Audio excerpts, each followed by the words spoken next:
running on the best, it's burning up my brain. Everyone that burns has to burn from the pain.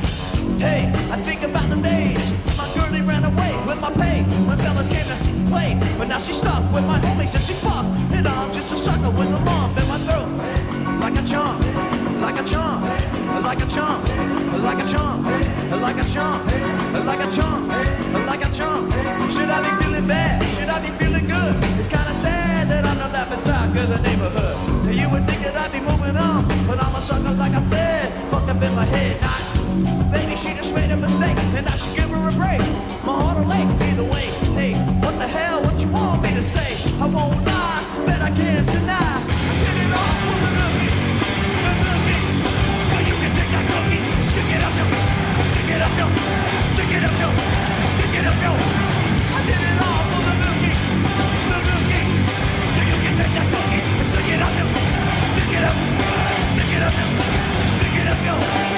Why did it take so long? Why did I wait so long, huh?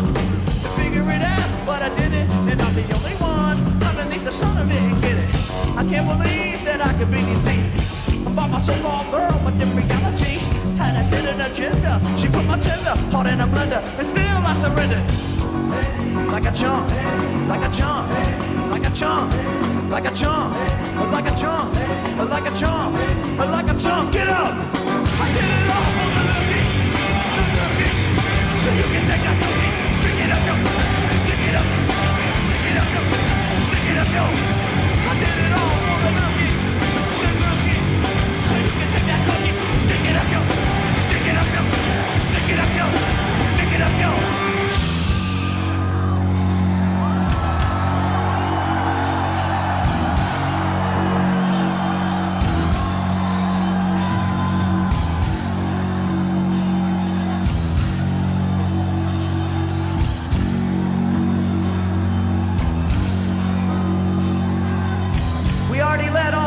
Energy out.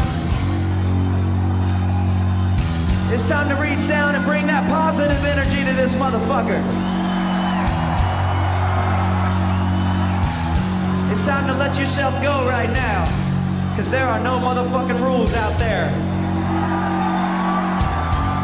No matter what's going on in your life that's bad, when that shit goes away, you're always gonna be the same. There ain't nothing gonna change, y'all. You gotta remember that. It's time to let it all out. You fucking feel me or not? We'll see if you feel me. The whole world is watching us right now, and the whole world is watching you. Let's put out some positive vibes in this motherfucker and have a big ass party.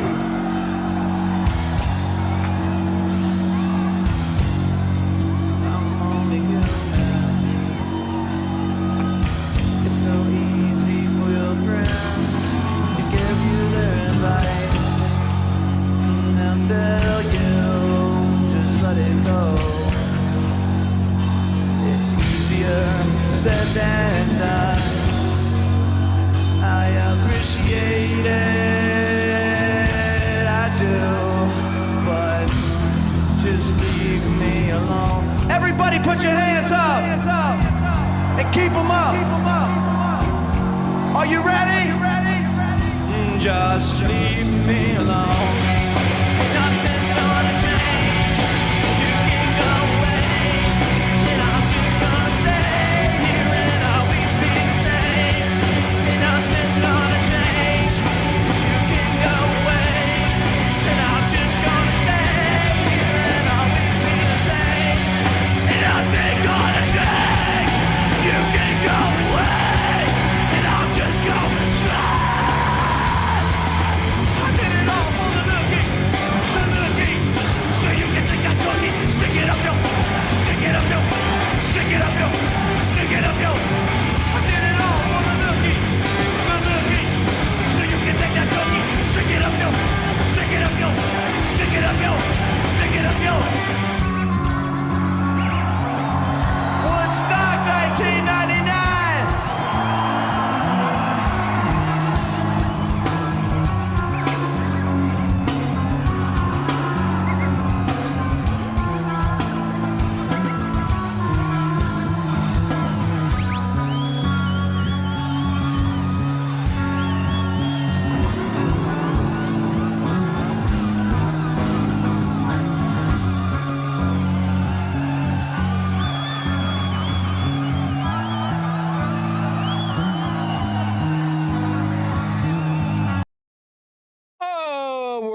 back. We're back. I know. Everything's so fun and lovely right now. Hold on. I gotta do this. I already did a sound check. So, oh, there I am. Wow. Cool. Hey, you liking my purple shirt today? It's pretty comfy.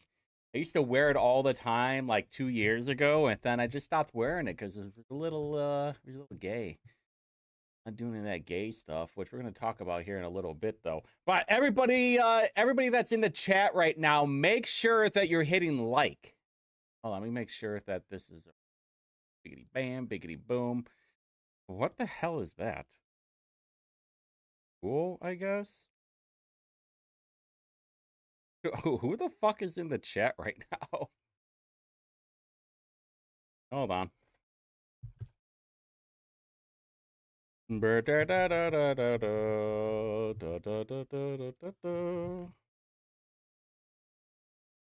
Somebody. Is that the real Abdul Hakim Shabazz in my chat giving me case numbers right now? Hold on, let's see what they are.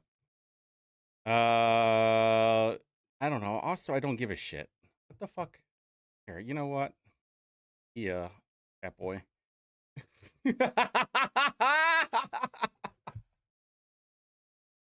I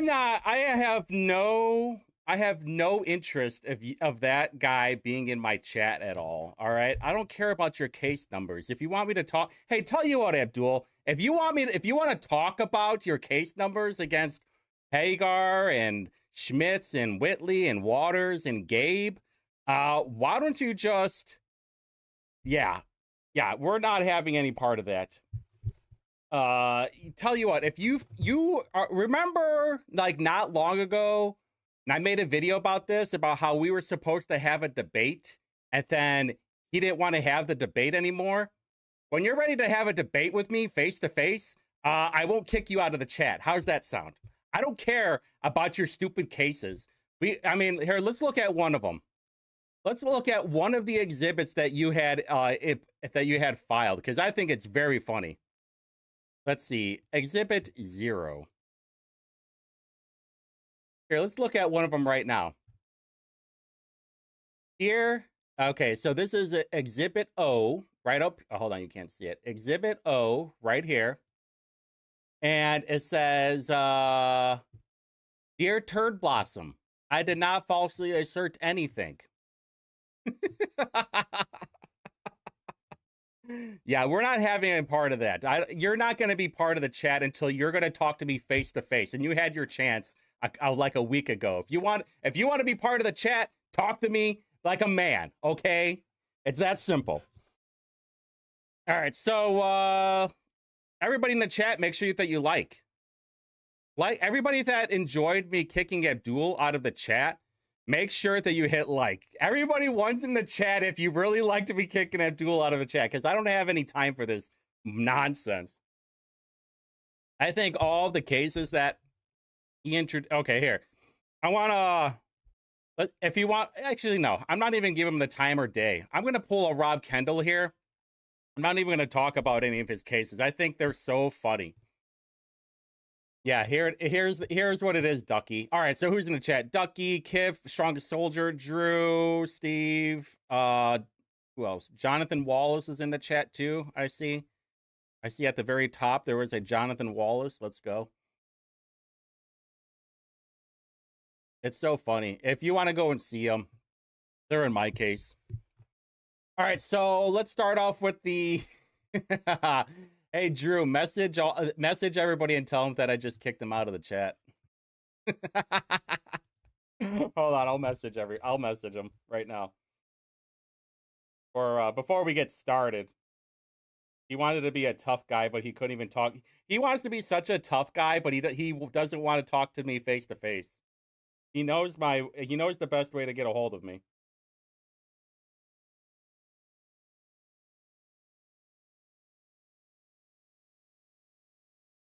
Bam. All right, so Micah Beckwith, let's start off with the big stuff first. Yeah, Special Power, Drew, Ducky, Kiff, D2 Windy. Yeah, D2 Windy in the chat. Yeah. I should just block him permanently, but I'm not going to. Jonathan Wallace with the wart. Jonathan Wallace in the chat, everybody. So the IADC audit just came out, and the there's a lot of interesting things that we already talked about.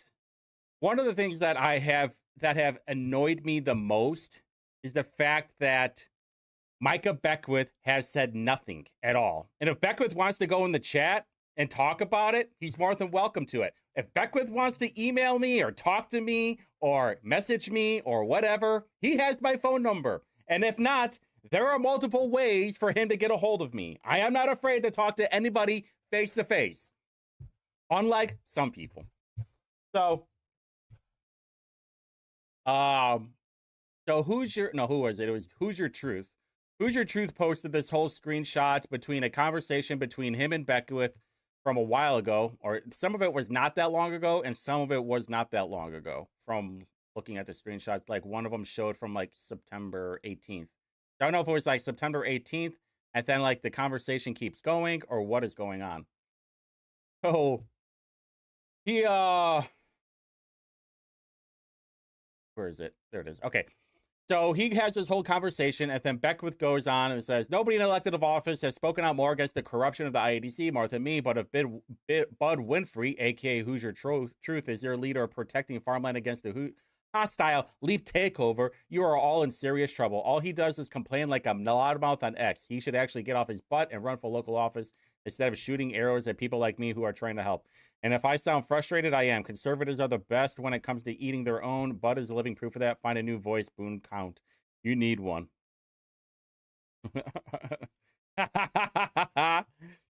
Yeah, I was thought about, break stuff has been played so many times that sometimes, I don't know. I thought about doing, what was the other one? Oh, I thought about doing Nookie, but there was like a soul version of it, which I thought was really good. So everybody is in the chat, get mogging him a little bit. Here's the thing, though, with Micah. This was one of the best comments. We voted with the intention that you, saying Micah, and the others would have our best interests protected. Instead, we are forced out of our homes, out of our community, and struggling to get from paycheck to paycheck.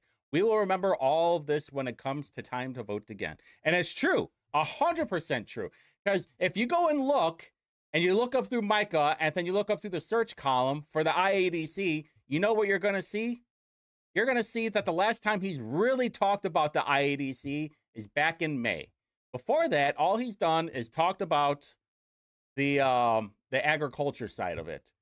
Right here, May 6th. That was the last time that he's publicly talked about it on Twitter. And if you go onto his Facebook, he hasn't talked about it at all either. But for those who have been following Micah for as long as I have, that's what he ran on. He talked about property taxes, and he talked about the IADC. And he has not talked about the IADC since May. He has been quiet about it ever since the audit came out. I think I said the audit. Got a message back. Jose. But, Indy Spanglish, Jerry Lopez, he was hosting the Tony Kinnett cast last night. And he had talked to Micah about the IADC. And basically, he just said, he's like, hey, it's something that I've been talking about for a while. There were a couple of good ones from Jerry, though. He asked him about no bid contracts because that was a big thing. But then Micah, of course, had a no bid contract for one of the people in his office. And so he's like, well, that's a little bit different. This was the best way. It was going to be the cheapest way, and I trust them, blah, blah, blah. And I was like, okay, that's what we thought was going to happen. Like I care. I thought it was very good. I thought it was a very good interview by Jerry. I commend him. I cannot wait for Jerry to have his own show. I was thinking about this today.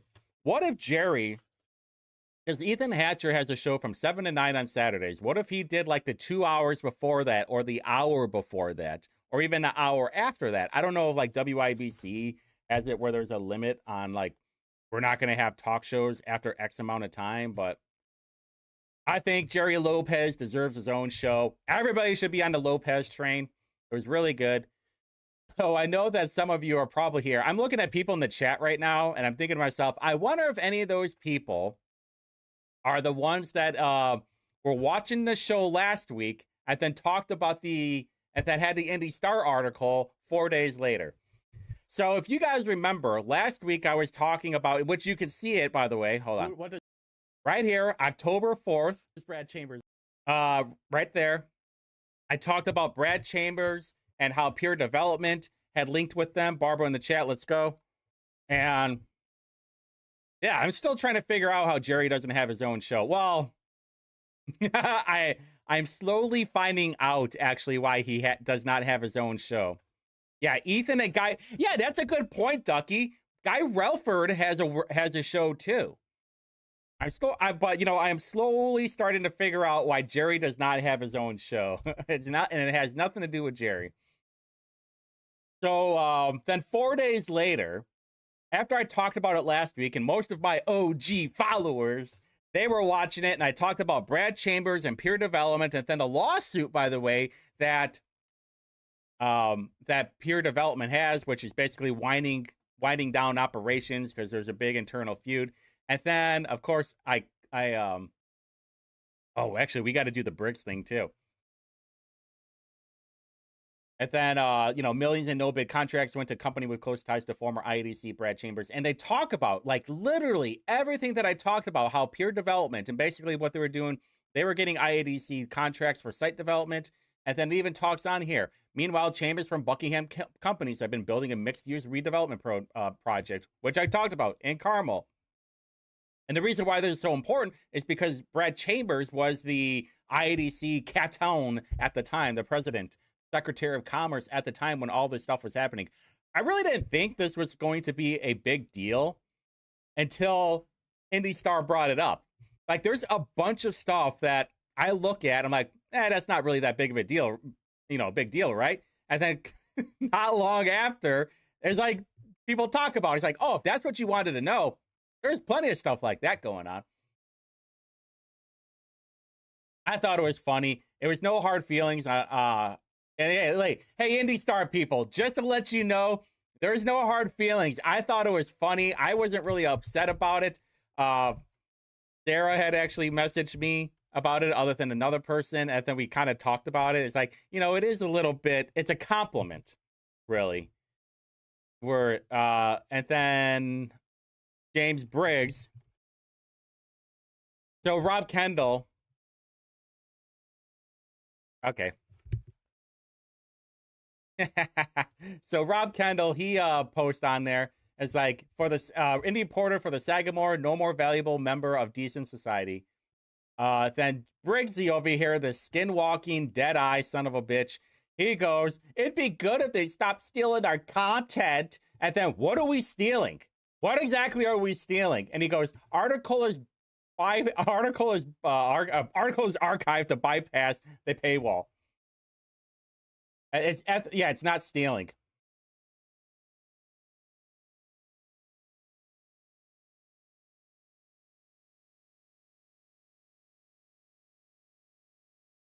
And it's sharing. We're not stealing it for ourselves. We're archiving it and then sharing out to everybody. I'm like Robin Hood, all right? I'm stealing from the rich and giving to the needy, all right? And he's like, taking a product that a business is selling and giving it to people for free is generally ethically dubious. Sure, but it's not stealing.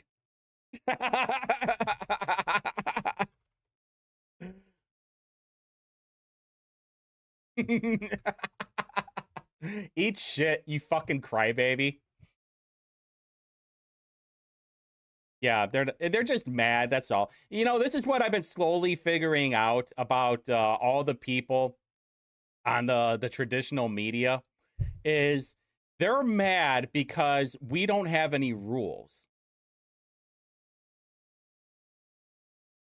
Yeah, I mean, no. Oh, so no, the IADC is going nowhere.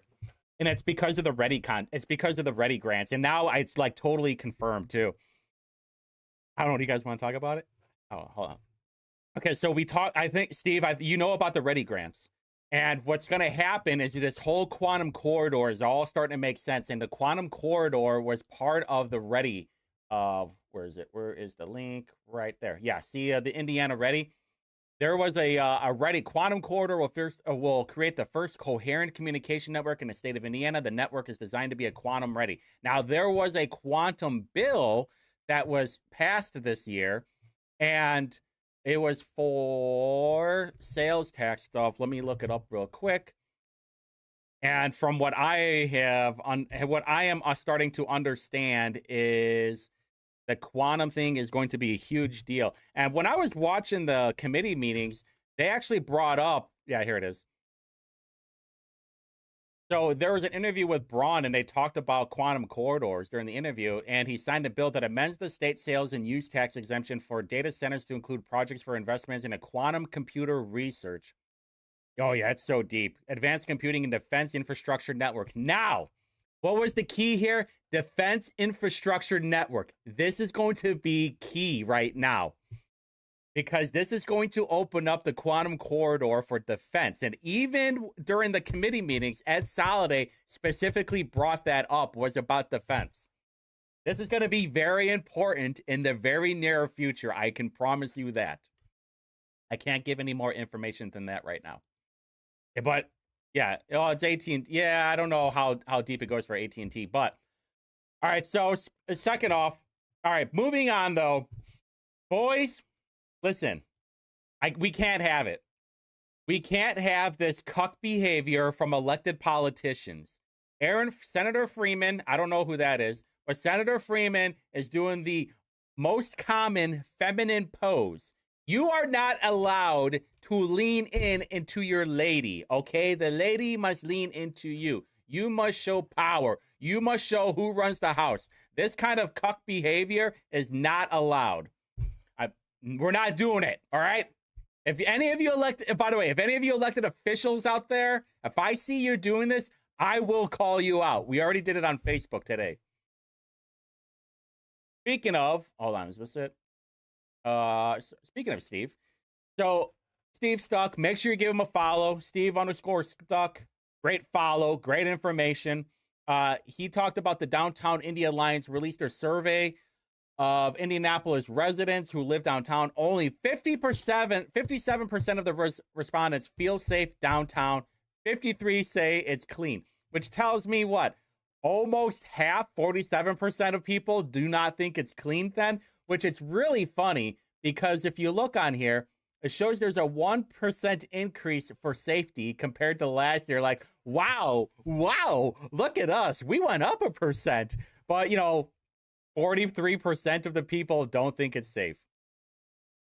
What, oh, no, there's something else too. Yeah.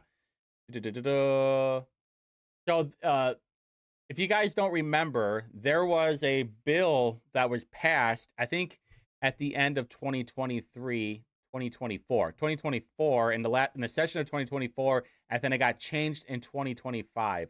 I think that was it. It was either 23 to 24 or 24 to 25. And it had to do with this economic enhancement district in downtown. Now, this is just Miles Square, because that's where all the bums hang out. And I've been trying to figure out, I completely forgot about it. Yeah, Drew, I kind of want to talk about that, but I don't know how deep I want to go with that. Hold on, let me look it up. All right, hold on. All right, we'll talk about it. After this, we'll talk about it. Now, the Economic Enhancement District, if I remember right, they were going to charge more for apartments and homes and office buildings. I forgot what the percentage was, but it was going to be like a $3 million increase in funding. So basically, they can clean up bum poop. They could have these people that are basically walk around and make sure that you're safe. And then they're going to have all these cleaning people. The cleaning people, I see them walk around, and I keep asking myself, how are these people getting paid? And then when Steve brought that up, I'm like, oh, that's right. We're paying for it. Because, and then we got the bike cops. That's so lame. Is it Indy Republicans, I think? Yeah, there it is. Which is so lame. I mean, it's great that they're cleaning it up, but we know who it's from. It's from all the homeless people. I was at the city-county meeting last Monday. And by the way, I apologize for last Tuesday's show. It's kind of a bummer because I was so fed up with the council's decisions on everything. And I was just wound up when I did the show. I pre-recorded it for Tuesday, so I was still mad, and I was just pissed off, calling everybody smooth brain retards, basically. So the Indianapolis GOP had their fall dinner, and guess who came out of the crypt? Guess who came out of her hole? Natalie Goodwin. Yeah. $5 million in tax increases, $2.5 million for police, and $2.5 million for cleanup. Yeah. Yeah.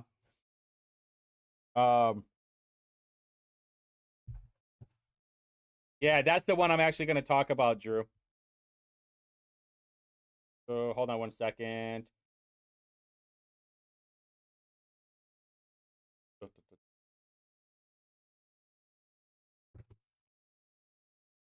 Thank you for the information. Yeah, $5 million in tax. So there was a debate too, and I think it's the people that own the homes, they're not automatically going to be taxed, but they have the option to give money. And that was one of the points that I made there was like a meeting over in Bates Hendricks, and I pointed that out. We all had like a minute and a half to talk. Of course, John was there. And of course, John talked way too long, and I'm sure didn't do himself any favors. But I had pointed that out. I said, all you guys are worried about how you don't have enough money the government doesn't have enough money. I said, you all have the option to give more of your money to the government. No one is stopping you right now from doing that. And, I suspect they did not like that answer, which is fine. I don't care. All right, so, and then this one. This one is gross. Just gross. Ew. Hey, you know what? By the way, I did say it's where like Todd Young was probably not going to run for re-election in 28, and Shreve was going to take his spot so Carrasco could take Shreve's spot. I'm still like leaning towards that idea. Not sure if it's true, but just saying. Total pass, Drew. In fact, there were a couple of women here. Where are they? Was it this one? I thought she's in Hendricks County. What is she doing there? Oh, there it is. Yeah, this one. Ugh. Ugh. No, thank you. So gross. Yeah.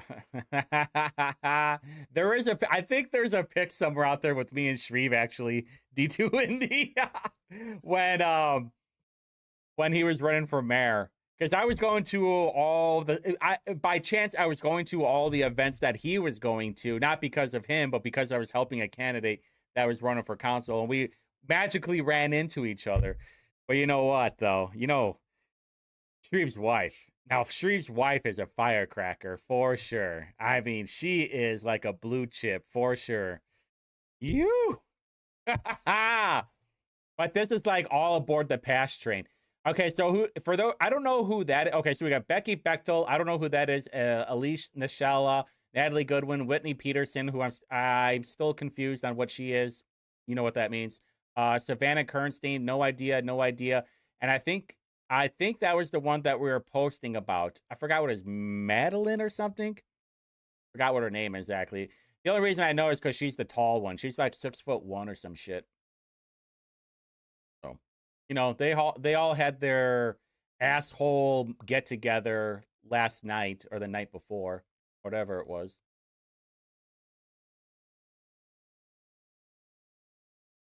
Oh, Todd Young was there too. And Huchin was there.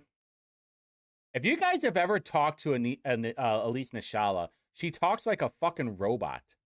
Like a programmed Stepford wife robot. She has a hell of a handshake, too. She has a very strong masculine handshake. That's why I'm convinced that she's a robot. All right, moving on.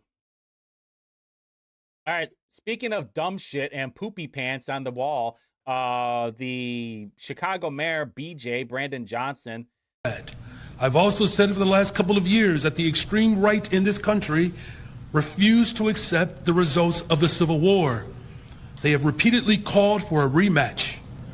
But in the coming weeks, we will use this opportunity to build greater resistance Chicagoans are clear.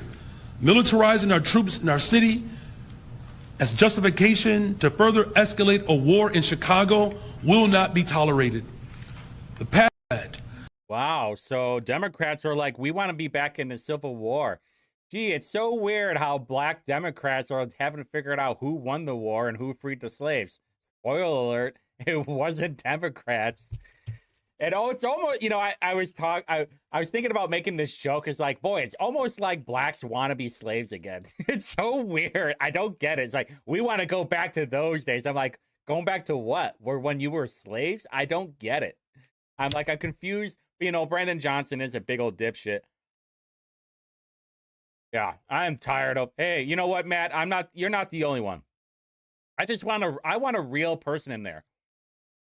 I was having this conversation earlier, and I was thinking, and I was saying, is like, the problem with politicians is that people who run for office anyway, is that the people do not want a real person in there. If they wanted a real person in there, they would vote for that person. And the problem with having a real person in there is that they're going to talk to you like a real person.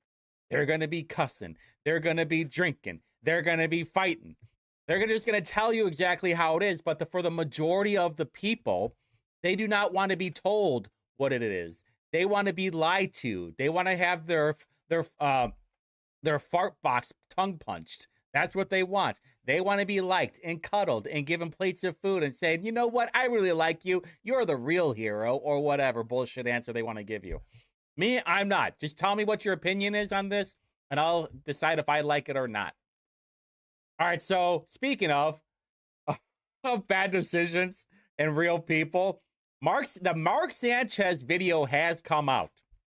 We clipped it from TMZ, made sure that we gave TMZ the credit. But if you go to their thing, it's so weird. So this was the alleged victim. There's Mark Sanchez all stabbed out. I mean, there's a lot of blood. Here's what I thought was really weird. There is a 6-minute time where the fight goes down moments after this. And then all of a sudden here, look at the time, 24:41. I think you're going to see 30:17. So almost to the T of 6 minutes where there's nothing going on. Oh, so where's the footage at? Where's the rest of it at? That's what I want to know. Actually, and I think, so if you guys remember, I don't know if you guys read the report, but IMPD said that the security cam footage wasn't that great and you couldn't make out what happened, which I was like, what are you talking about? There's like 3 different cameras, which is what we posted on Twitter and on Facebook about it, of what was going on. But there's like, all of a sudden, now there's like, hey, whoa, what exactly happened? And this guy is obviously covered in blood. Bad, too. I thought about speaking of, I'm debating on going downtown tonight. Mark Sanchez Halloween costume. No, you know what's going to happen? All those leftists are going to have Charlie Kirk costumes. It's going to piss a lot of people off. I am not, it's like that. It's such a shitty thing to do. Mark Sanchez, on the other hand, probably not a bad idea. Not that bad of a Halloween costume. Get a black shirt with blue jeans, get some boxer gloves on. And then Schmidt's in the chat. Let's go. I saw Jimmy Bennett in the chat too. Let's go. Yeah, you missed it, John. You missed it where I had to kick Abdul out of the chat. What he did is he literally showed up and then he just posted all of the what was it? The case numbers. It's like, well, I don't give a shit about that. In fact, I'm not dealing with that fat slob tonight, and I'm gonna kick him out. So that's what I did. I kicked him out. I'm not dealing with him. He wants to come into my chat and start shit with me. Nah, not gonna happen. Tell you what, Abdul, if you want to start shit with me, do it to my face, okay? Speaking of, I got kicked out of Twitter on my Good Boy account. I'm officially blocked. Yeah, it's so true. That is such a true statement, Matt. So I got kicked off Twitter for a week. I'm suspended for a week because I was going back and forth with Gary Snyder, and because I was talking about fighting Thomas McDermott, who's the mayor of Hammond. And back in 22, I don't know if you guys remember, McDermott had challenged Todd Young to a boxing match. And he's like, hey, you know what? Why don't we do it for charity? And so I'm like, that is such a childish thing to do. Screw it. So I've been, every chance that I get, if I remember, I go and tell McDermott that it's like, I'll box you. It's like, let's not box. Let's just have an MMA fight. Because I'm going to choke him out and make him poop his pants, and then I'm going to steal his shoes. And so then I said something about, there's like a long conversation of where I said I was going to fight Gary Snyder too. And I said, what's the matter? Are you afraid of getting your ass kicked in front of your kids or something? Or you want me to fuck you up in front of your kids? And then that's how I got booted.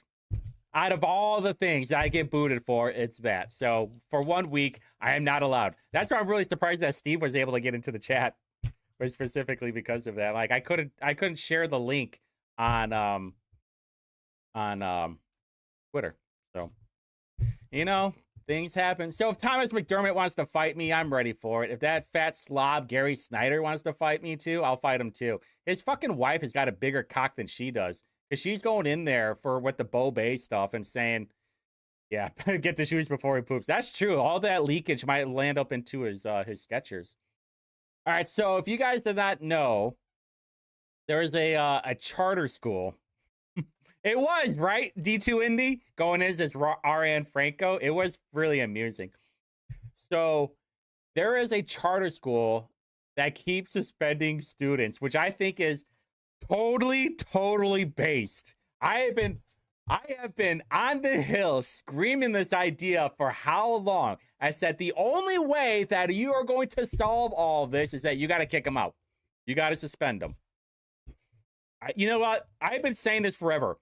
Abdul needs to fight Gabe. He needs to fight Gabe. He needs to fight Waters, and he needs to fight Schmitz, and he needs to fight Haas. They need to go in it. They need to go in a cage, and they need to go in like that medieval. They have like medieval fighting. I think they could just fight. Whoever wins the fight wins the defamation case. How does that sound? I'll even throw $1,000 on it if that happens. Whoever wins the fight, they not only win the defamation case, but I will throw Abdul $1,000. I'll even throw $1,000 to be part of it. I'll throw $2,000 into it. You think that I'm joking too? I'm not.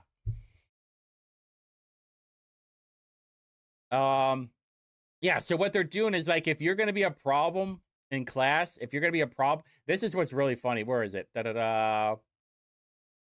Okay, so they're blaming ADHD on this. It's like, well, he's got ADHD, Sometimes you can't sit still. Maybe he's just goofing around with his friends. So many Paramount's parents love the schools for their calm environment and focus on academics, but several parents told Wi-Fi, or WFYI, that some students, especially those with disabilities, struggle to follow the rules that foster quiet classrooms. It's either you fit this mold or you don't. And if you don't, then we're going to suspend.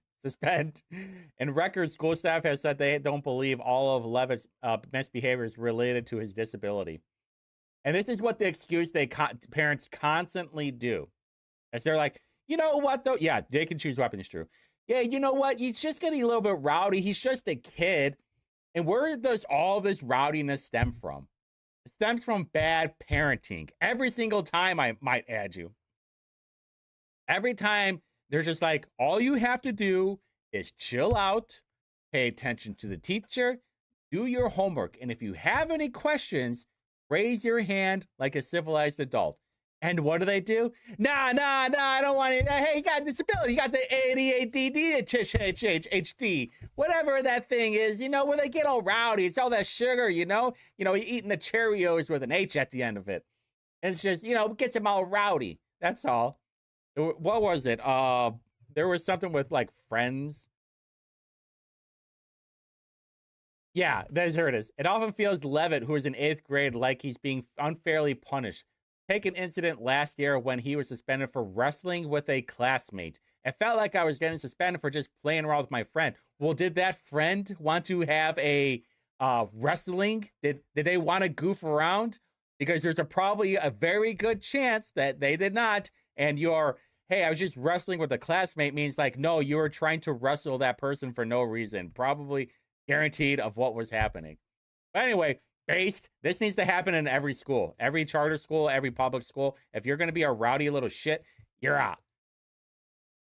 But, you know, we all know what happens with some of these schools. You go from a normal kid. Yeah, and by the way, this is just for if you are a normal kid. Not saying you have ADHD, ADD, whatever acronym you want to throw in there. It goes from normal kid to a woke teacher to trans kids. And we see it all the time. I mean, how many videos have we seen where you have all these fat, insecure teachers that want to talk about their feelings? And it's like, why don't you talk to me? I mean, do you remember that woman from Martinsville? I'm sure you guys do, where she was banging like 3 or 4 kids, and they would make them wear a scream mask, like while they were getting her from behind. The sexual deviancy from these teachers is on a scale that we have never seen before. I mean, most of it's from women, and I'm not even sure why, because they're not that bad looking. And probably what happened, if I had to guess, is that you had all these women who were mid in high school or in school. They didn't get to bang the football star, and then they left. They got totally ran through in college, and then they're like, and then they come over to high school thinking that they're queen bee, and what happens? They're just gonna bang all the high school students. I'm just saying. Bam, D2 Indy, so true. That's true, Ducky. Yeah, I think that's an underrated topic right there, an underrated talking point. The overload of vaccines in these children plays a part. Yeah, more PE classes. I mean, maybe, but then they're just going to fall asleep in school. I mean, all it really stems down to are the parents. Like, I was a pretty quiet kid in school. Hey, it's like work. Keep your head down, shut the fuck up, and do your job. It's literally that simple. Same thing with school. And, of course, this is where it comes down to when I talk about the parents. Everybody is always asking me why I'm a single mother of 5 at the age of 26. If y'all was really smart, you'd understand kids is the biggest hustle out there. I don't clock into no job. I let Uncle Sam and baby daddies cut me a check every month.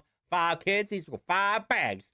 Food stamps, free rent, what? Free healthcare, what? And high child support on top of that. My bills paid for before I even wake up. Everybody keep asking why I have 5 kids, because every single one with a check attached. My life's secured while y'all stressing about 9 to 5s. Don't be mad at me. Be mad at you and catch on to that hustle. That's what I mean by that. Of course. Moving on. And of course, you know, we have all these funding cuts of what's going on. Shan Lavelle James doesn't have a problem, but apparently this lady does. Plus, the Child Care Development Fund vouchers leave parents unable to pay for child care. Madison Lingle, shown here with her son, Kobe, says vouchers allowed her to work full-time as a nurse assistant and attend an accelerated nursing program. Well, as they would say, huh, Drew? Well, this is where all the follower, everybody watching leaves.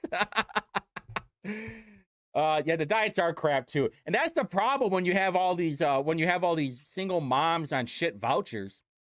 Like, what are they buying their children? High sugar food, Cheetos, the worst stuff ever. We didn't ever have these problems back when Schmitz was in school. Probably when Ducky in school, Drew. Definitely when I was in school. It was more like a bunch of rowdy children that never got any discipline at home. And Hoosier Stan goes, oh, man. That's a shame. What are you going to do, huh? All right, so this is what I love about what's going on in Chicago. We have all this ICE stuff. What's going on?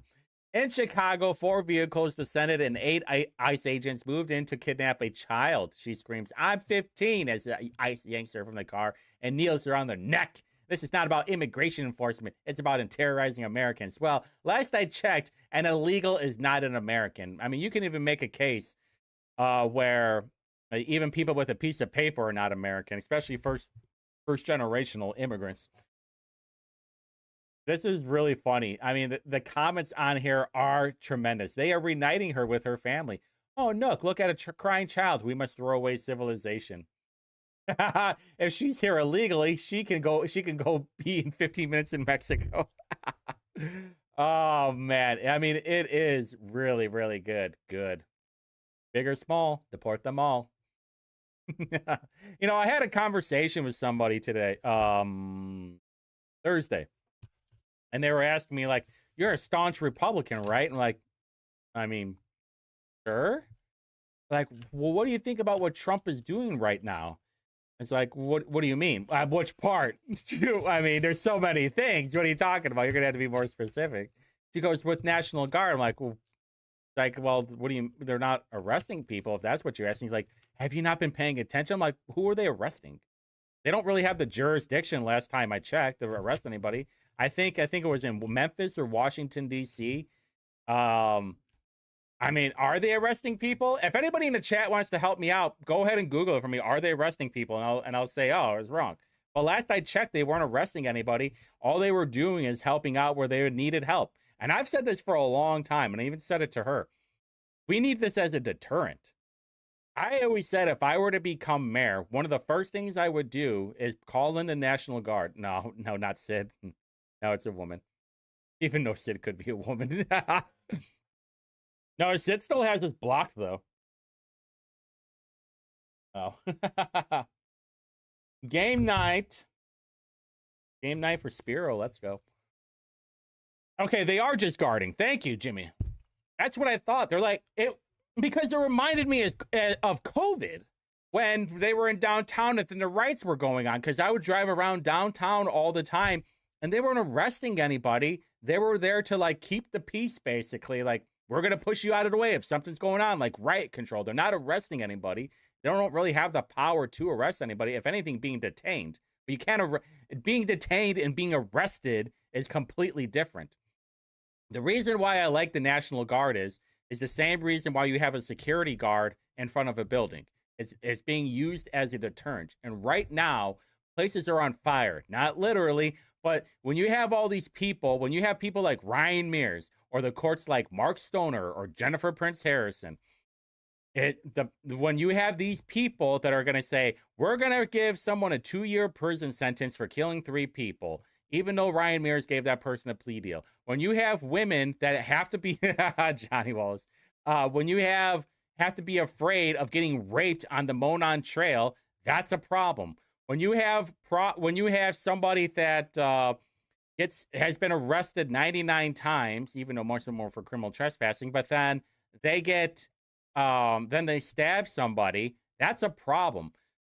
There are so many times that I don't know, by the way, I don't know what happened to Indianapolis Watch on Facebook, but there are so many times where I see on there where people are doing street takeovers, literally right across. I am 500 feet from Lyndhurst and Rockville. Everybody knows where I live, so I don't give a shit. You guys are going to do anything. They literally took that place over for like 15, 20 minutes. They set the ground on fire. And then they were doing spinners around there, like basically donuts all over Lyndhurst. I caught the end of it. I went across the street to where Tamale Place is at, where that mini mall is, and I was recording the thing. And there were 3 black guys that were yelling at this guy that was taking pictures and doing video. I was like, why should we have to deal with that? If bringing in the National Guard will solve that as a deterrent, sign me up. I'm fine with that. We need some way to stop the bleeding. And if that worse comes to worse, maybe we'll just go like Judge Dredd style. I mean, that's probably where we're going to anyway. And because, you know what? They're not sending their best. It's true. You got all these land whales that are trying to pretend to be tough guys and tough girls, and it's just not working out for them. All right, so let's talk about the beef with Jamie Rittenhauer. I know that's what some of you are here for. You know, I'm going to give it a second because it's on a 20-second delay. Everybody start messaging each other. Oh my God, Whitty's going to talk about Jamie and the beef right now. And I'm going to tell you right now, there is no handcuffs for me.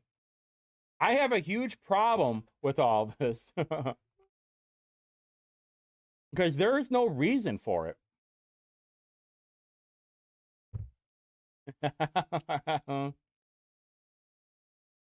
Oh, that should be fun.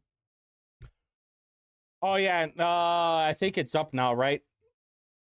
before I do that real quick. So there was an article from Adam Wren and with the help of Eli Oken, Bethany Irvine, and Ali Bianco. I don't know if they're related to Tom LoBianco, but whatever. And there was an article about a whole hodgepodge of stuff, but towards like the middle of the bottom, there was a, there it is. I want to give the whole thing as context. So beyond the Midwestern stubbornness and sense of fairness, Indiana, blah, blah, blah, blah. So anyway, at the bottom it goes, what would it say if biggest Republican pushback to Trump and MAGA in 2025 turned out to be coming from inside the House and a red state like Indiana? Yeah, I'll just read it to you. It would clearly demonstrate that Hoosier Republicans are common sense people. We will consider this request, but it's not in the best interest of our people. We are free thinkers. We're not cult members like some people like to portray us as being. Now, everybody in the chat, what's that chick's deal? Which one? Oh, Jamie. Yeah, we're going to talk about here. But so all of us took it as he's on the board for not redistricting, and everybody, and it's like, all right, that's how, is that what he's saying? Because that's what we asked on Facebook. Is like, is that what it means? So we were able to get some clarification from David Shelton. And basically at the end, he said, I also stated that I was in favor of redistricting, not because of an Indiana issue, but due to a national concern. I would be happy to discuss further and elaborate. And it goes on this whole thing about what happened, what led up to that. And so basically what it looked like was Adam Wren was taking things out of context. That's kind of where I got, because he said I had an unscheduled and spontaneous interaction with Adam Wren. I had previously completed 2 recorded telephone interviews with him, but this was not a scheduled interview. I was asked my opinion on redistricting and also if I thought it would happen. I stated that I had not seen much appetite for it from the limited conversation I had with legislators. I was asked if pressure from the White House may be a deciding factor. I replied that Hoosiers generally do not like to be told what to do. I gave the examples of the 2 most recent state conventions. So, as usual, by the way, this is where I have this whole problem with people like Wren or Mirror Indy or Indy Star not giving the entire conversation. I'll give you another good example. When the whole Hawksett Thomas Cook thing was going on, and then the text messages got leaked, in the written part, it looked like Hawksett came out of nowhere and was calling, I forgot what that lady's name is, but she is like, oh, you're feisty. But they didn't have the whole lead up. It was like foreplay. You don't whip out the PP right away. You do a little foreplay. And so there was like a conversation happening, not saying it was, intentional, not saying there was foreplay, but it's like foreplay, whatever.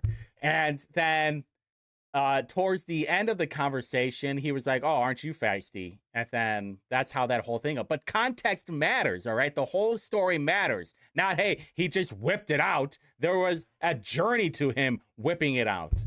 Not saying that Hawksett whipped it out, but that would be slightly funny, to be honest with you. It'd be really bad, okay? It'd be really bad, but it'd also be really funny.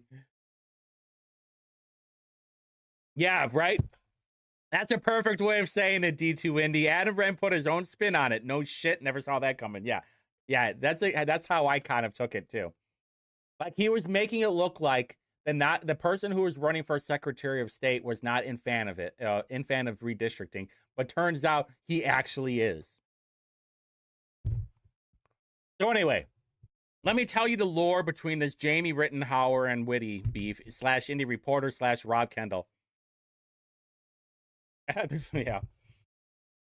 Well, there could be an argument. I'm not saying that this is what happens also, but you know what? There could be an argument, Jonathan Wallace, that Adam does pee sitting down. There might be an argument, not saying that there is, all right? Not saying that there is or isn't, that he might eat corn the long way. I don't know. I'm just saying it. Not saying that it's true. I'm just saying there could be an argument for it. All right, so when Jamie Rittenhauer originally announced that she was going to run for Secretary of State, I was like, oh, crap, you just gave it to Diego. Because Diego's going to have $1 million treasure, $1 million coffer, $1 million treasure chest. And basically all you're going to be doing is stealing votes away from David Shelton. Just like she was doing with everybody else. And Rittenhauer had a claim to fame because she was known as the dark horse. She was like, everybody's feeling bad for her, basically. And so when she lost the primary, she was like, I'm going to run as an independent for governor. It's like, that's a terrible idea. This makes you look like you're throwing a temper tantrum right now, because you're not only going to have to get votes, you're going to have to get signatures to run as an independent, but automatically you're going to be taking votes away from Braun and whatever. And it's like, because at the time, remember, this is before what we knew what was going on with Beckwith. This was before we thought that he would ever basically screw us over. And it was like, well, we weren't voting for Braun, we were voting for Beckwith. That was my official take on it. Because that's exactly what I was doing. So when everybody started filing for re-election, I mean, obviously they haven't officially filed yet. They've said that they are. Actually, hold on. I just thought about this. Hold on 1 second. I want to make sure that I'm right on this. Okay. And not count.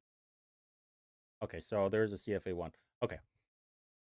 Organization date. Okay, so Shelton, there's an organization date of May 7th on here. Actually, did Rittenhauer actually file too? I want to know about that, because if she did,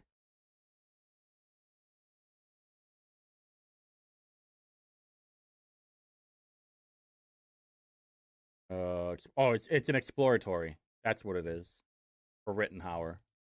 That's all she's doing. So it really doesn't mean anything. If she takes in money, that's about it. Exploratory? Yeah, okay, they're both exploratory. Okay, that's fine, because you're filed. You're just filed. No big deal.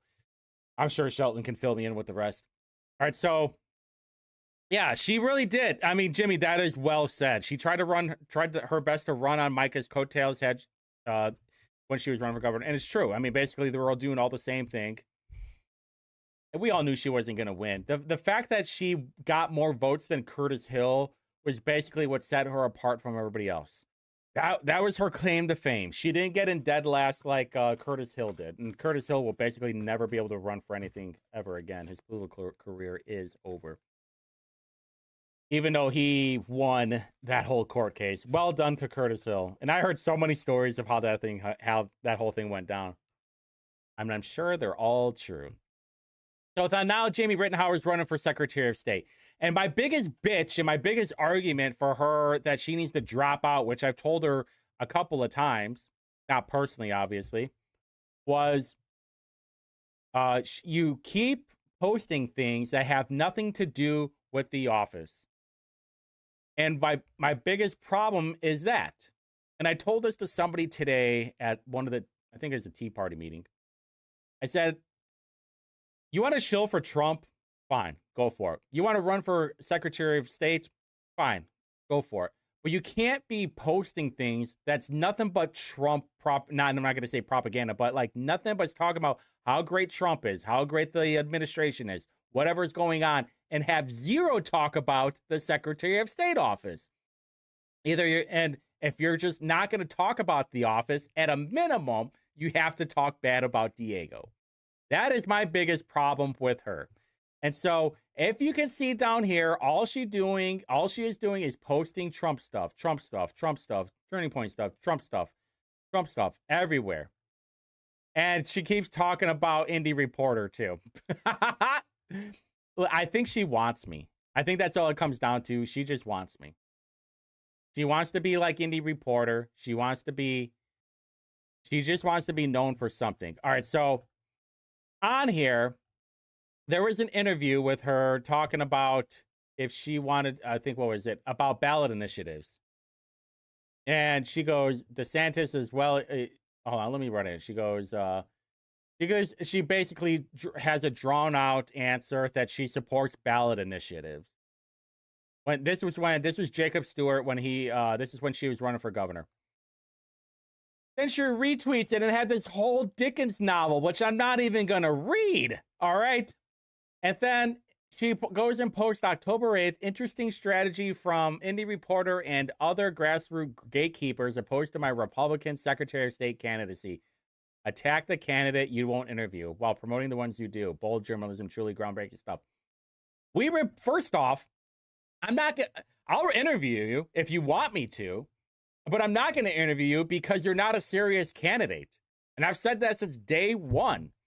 I said, if you're going to run for office, talk about the office, all right? Do you even know what the office does? Because she's been on mouthwash.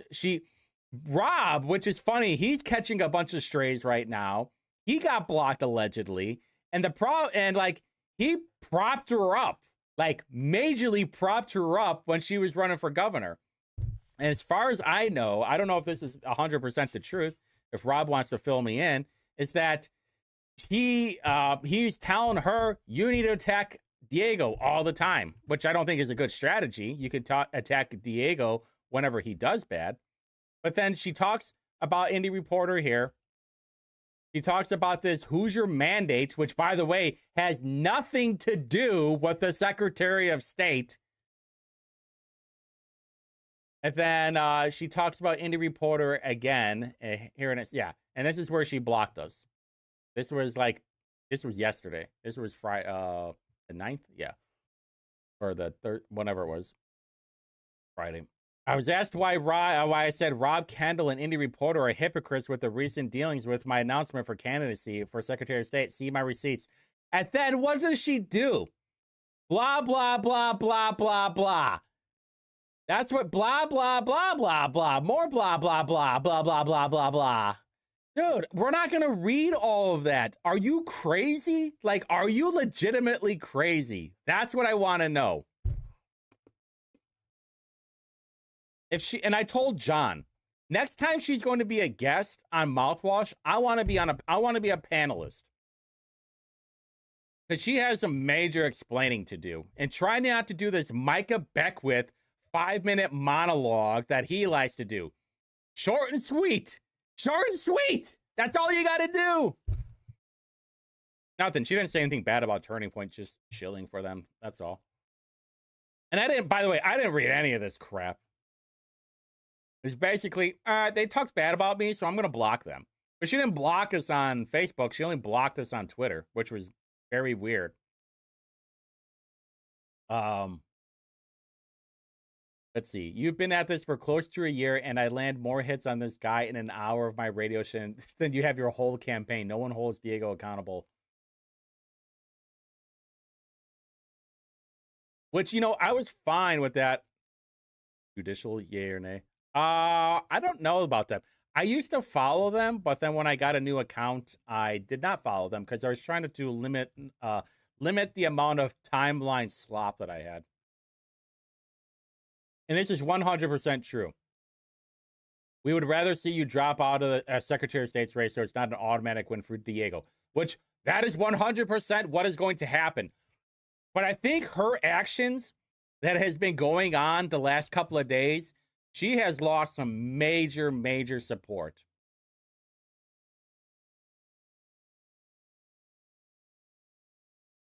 I think Rob right here, whoever this guy is, Rob Schaff, he's right. Engage with Indy Reporter. Tell us why, without writing a whole Dickens novel, that what is going on? What exactly are you doing? Well, I'm doing it this way because of blank. Okay, wonderful. So then, yeah, she has this blocked on here. As you can see right here.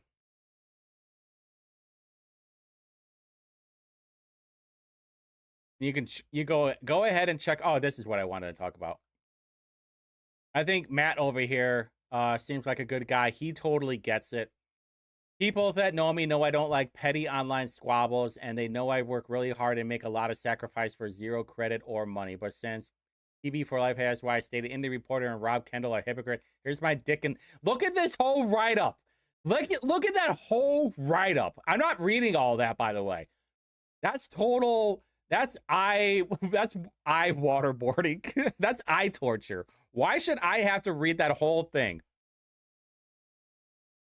So she goes, I am also okay if people don't like me. I love people, love Hoosiers, and intend to move forward. Every person's support is valuable because people are valuable. And by the way, Jamie, not every person is valuable. Like pedophiles or child rapists. But you know what? If you think those people are valuable, go for it. Any person that doesn't support me is also valuable. Choose as you may. I'm thankful for the freedom we have to decide, blah, blah, blah, blah, blah.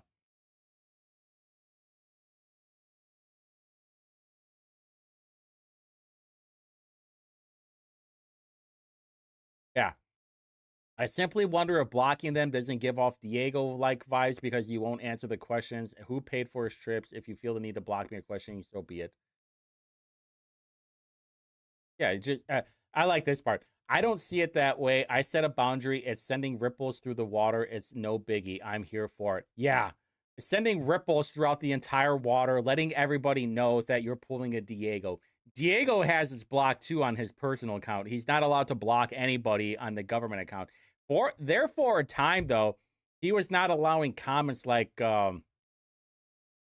Beckwith is. That's basically the cheat code. That's the loophole that they have. All right, moving on. And then we're gonna. So I'm trying to do like heavy topic at the beginning, break it up a little bit. Heavy topics in the middle, then heavy topic at the end, because the very end is where I'm going to talk about the co-op. And by the way, I'll say this again. If anybody wants to talk to me face to face, I'm right here. Message me. I don't give a shit. Stop being such a bunch of fucking pussies. I'm totally over it.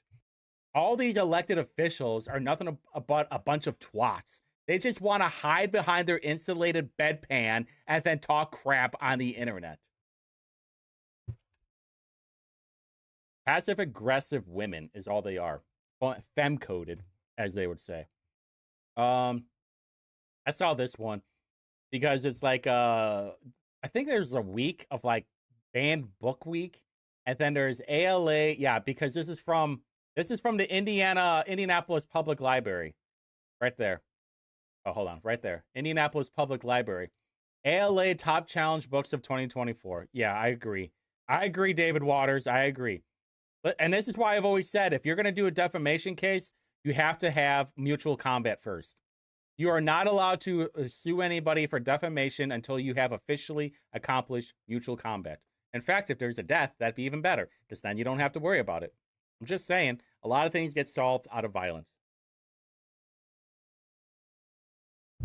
Not that I promote violence, but to be honest, violence is the last action of a lacked act as a desperate man. Look how many wars we've been through. You think we're going to be able to do that? That's like whatever talk about leftists. You think the leftists care about the Constitution?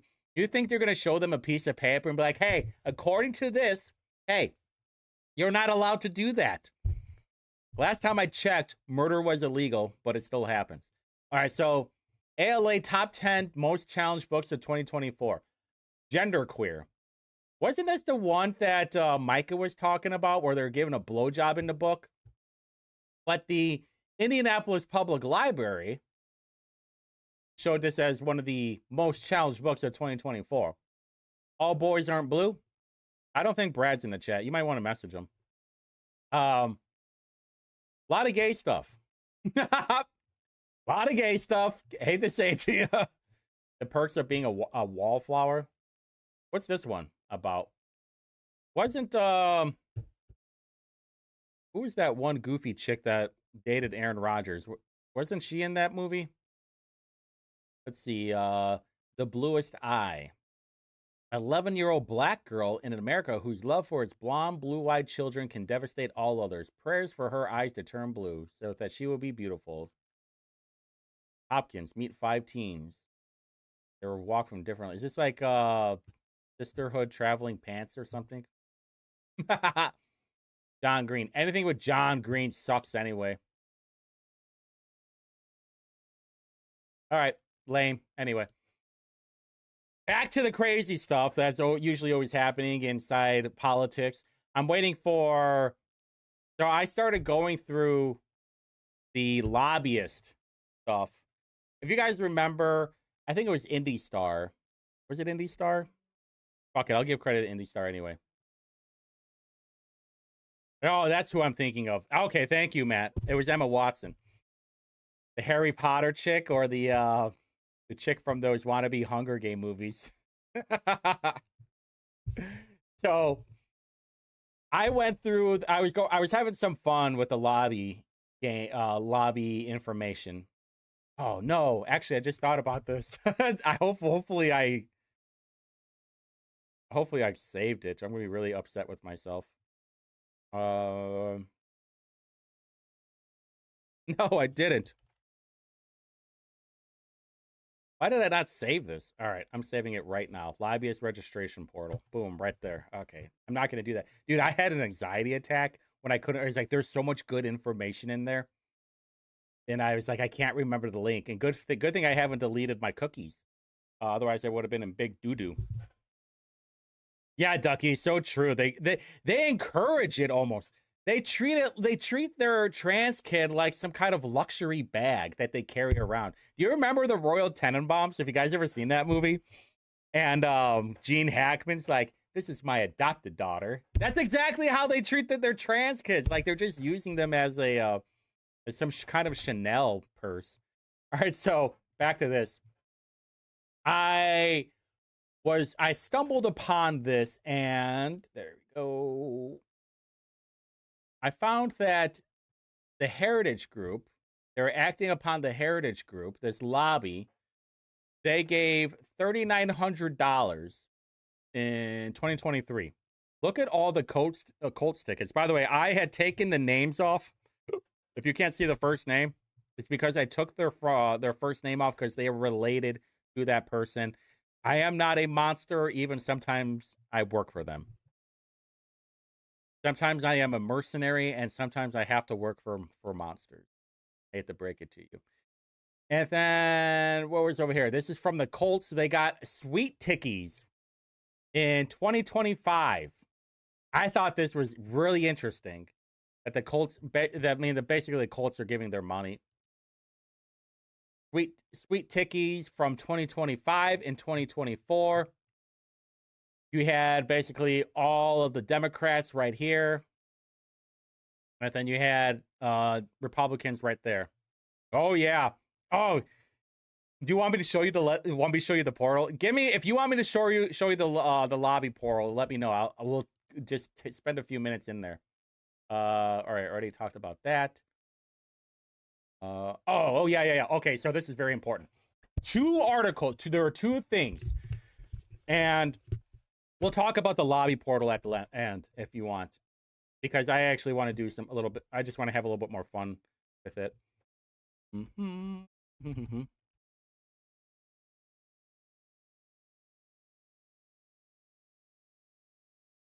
Okay.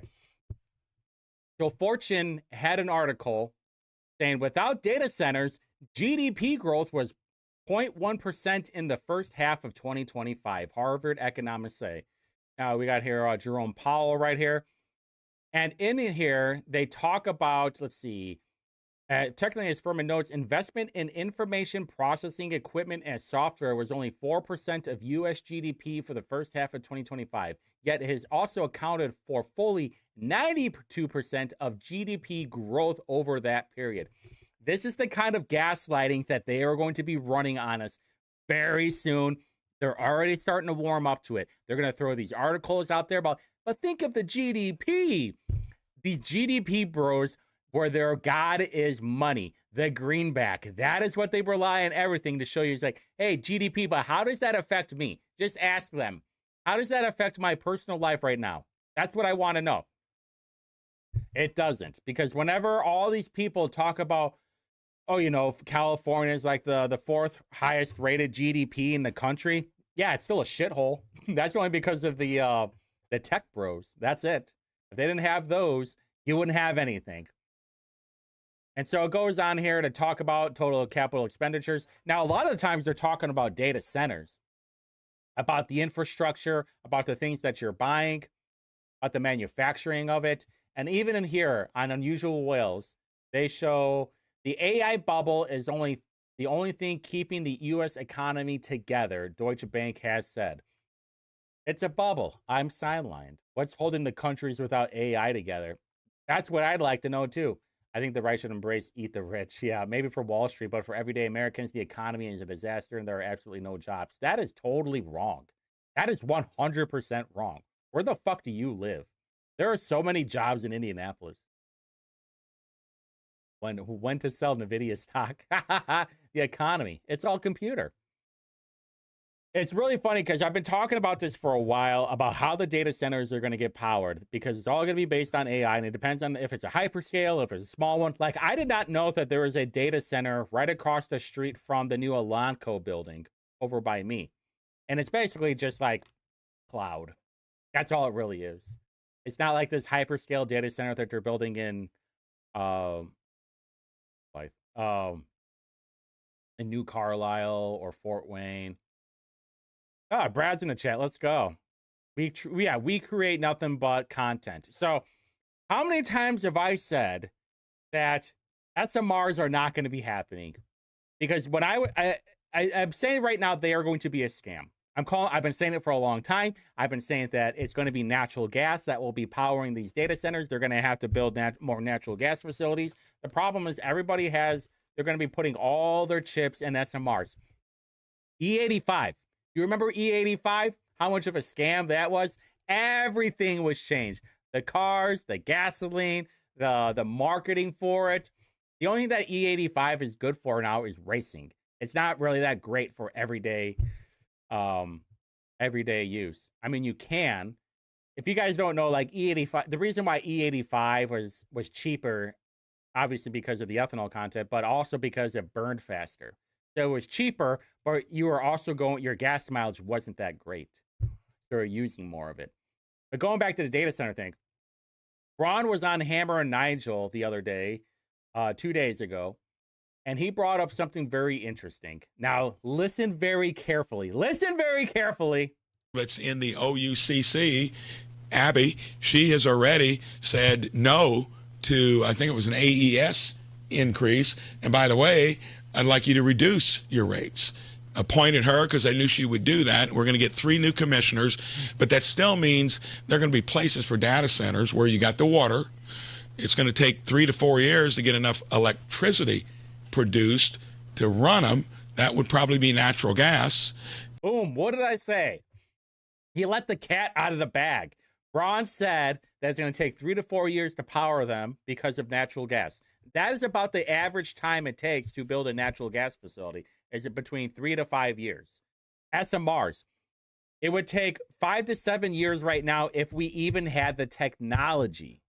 If we even had the capability to build them right now, Blythe Powder is 1,000 times worse than Destiny Wells.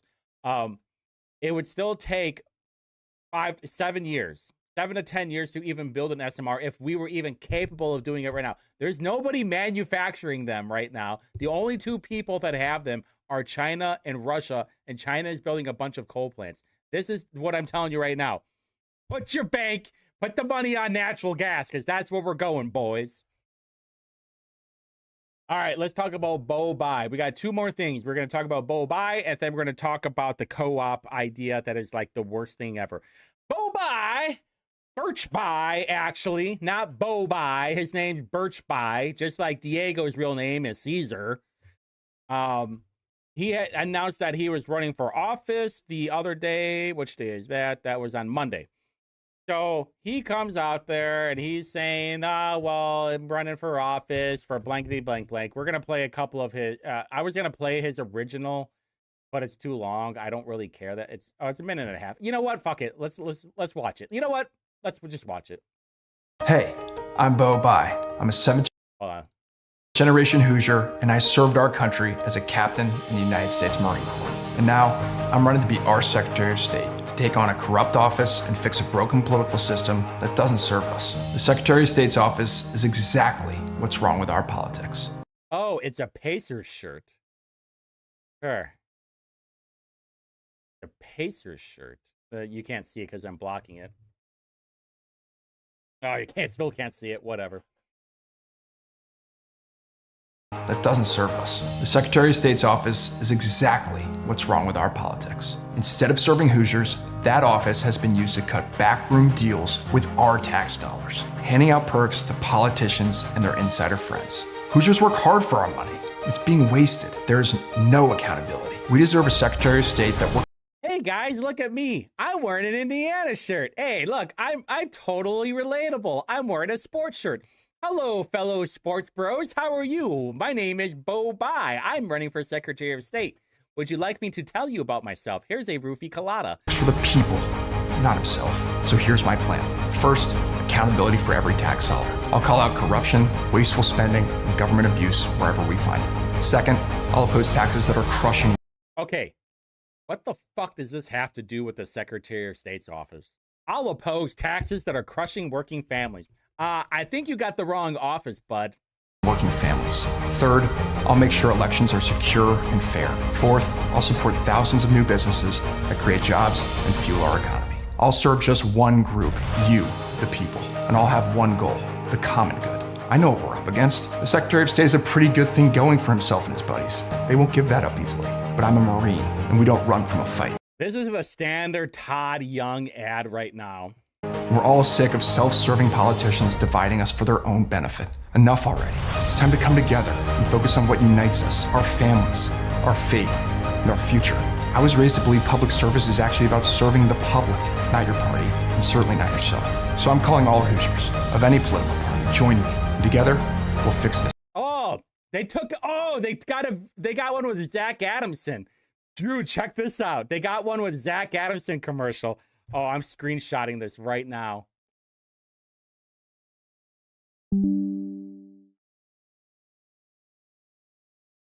We'll fix this mess. If the politicians in Indianapolis who forgot who they work for, bring it on. Anyway, gay. Bo Bye? No, more like Bo Gay. Am I right, boys? Yeah, so anyway, that guy looks gay. I don't know. Yeah, if it's him against Diego. Yeah, I completely agree, Brad. If it's him versus Diego. Okay, so I know all of you are saying, well, Bye's got it in the bag, right? Are we sure, though? Because Blythe Powder is going to have some major, major help from the Destiny Wells crowd. No, not I agree. I disagree, Barbara. Not everybody. The amount of shit that you guys don't understand.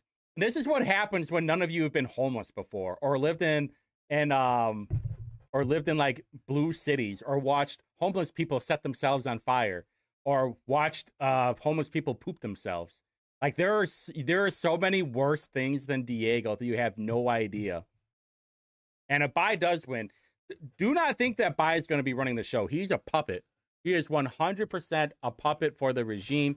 They're going to be having all these leftist people that are going to be running through there and running the show.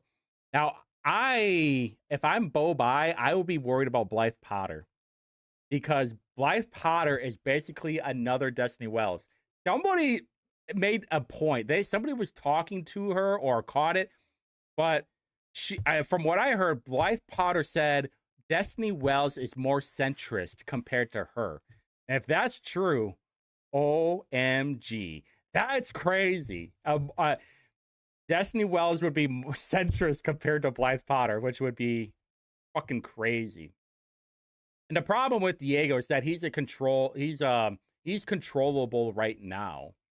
He's not going to go out of the lines. He does some really scummy things, but he hasn't done anything other than like the no bid contracts. But that happens with everybody. Micah did it. Micah had no bid contracts.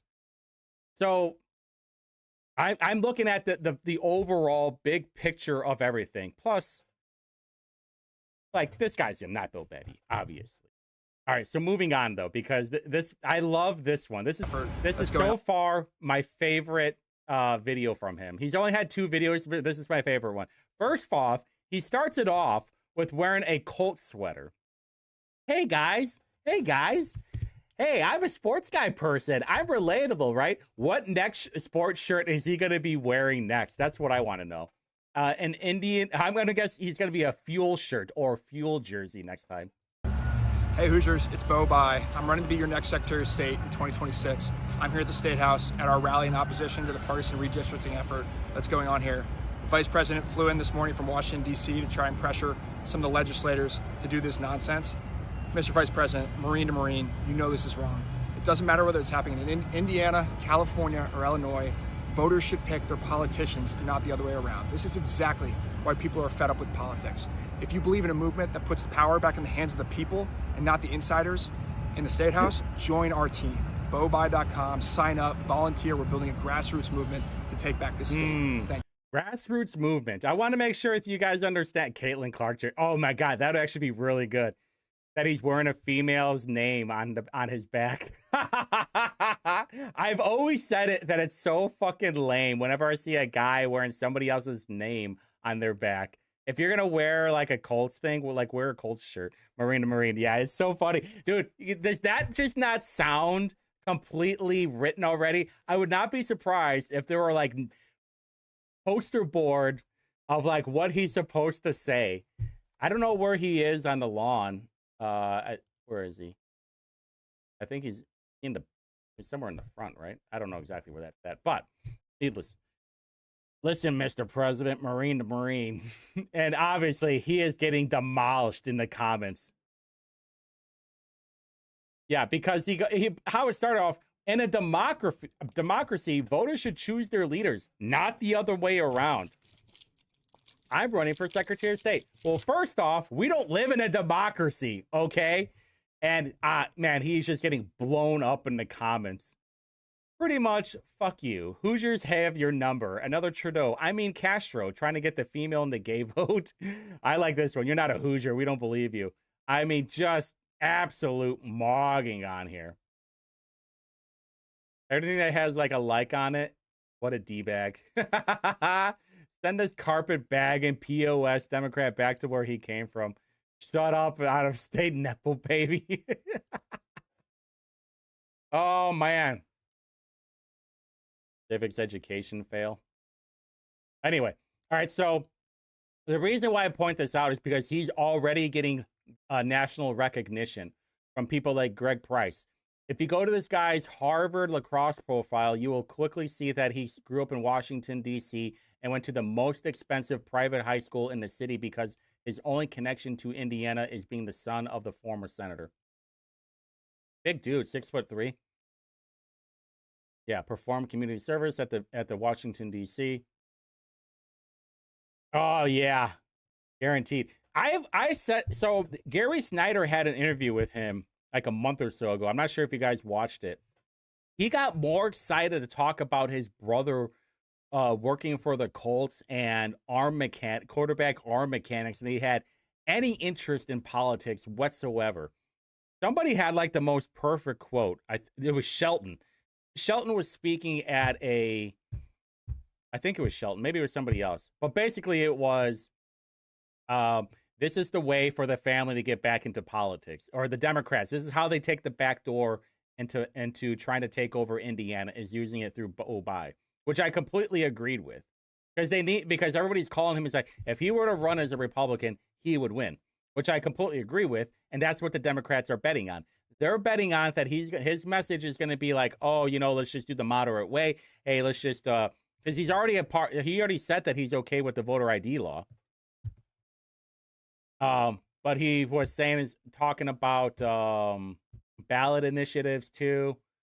But I guarantee you, if you start quizzing him on anything currently with Indiana politics, he's going to have no idea what's going on. The guy is totally out of touch. He's been insulated his whole life of what normie behavior is.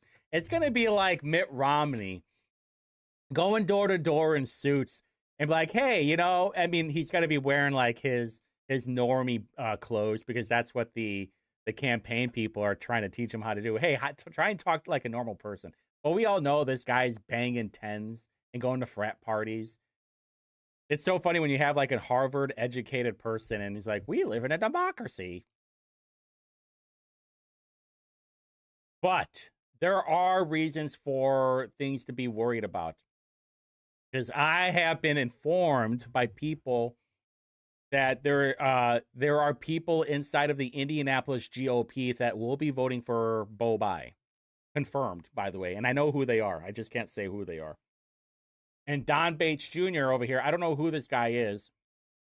Well, while I'm talking, I might as well go ahead and say it. I hope these county chairs are watching their precinct committeemen and women publicly support the Golden Child. Remove them now immediately. Right here.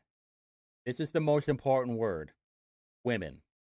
That's who's going to be voting for Bo Bai. Confirmed, by the way. I have enough. You guys probably know by me. You know what? It's so good question, Steve. I don't know how long they can keep it, but when I looked up his war chest, he's still got $906,000 right now. But this was from like 10 years ago, so I'm not exactly sure if he has to report. I don't know if you only have to report like whenever you take in money or spend money. Yeah, not just her, Kif. Other people deep in the system. I mean, I totally expect this amount of money to go to Bo Bai. And he's already raised $100,000 in since he announced.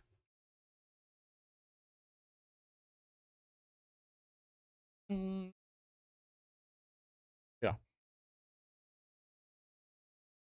There is one particular, and Barbara, you will agree with me on this one. There is a very interesting that he received $50,000 from Michael Browning. Michael Browning is a big-time Democrat donator, but Michael Browning is also a big name in Indiana politics.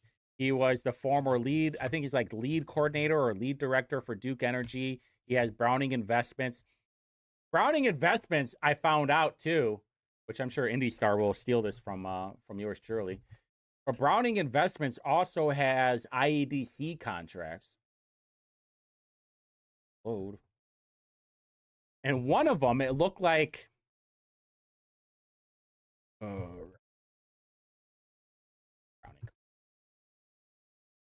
one of them, it looked like it had to do with the Elanco transition. Not that one. Bigger one. It was like $3 million. Yeah, it's this one. Dude, there's not. It's not even going to be AI, Brad. It's going to be a real video of him doing. Okay, so you want to know a funny theory that I have?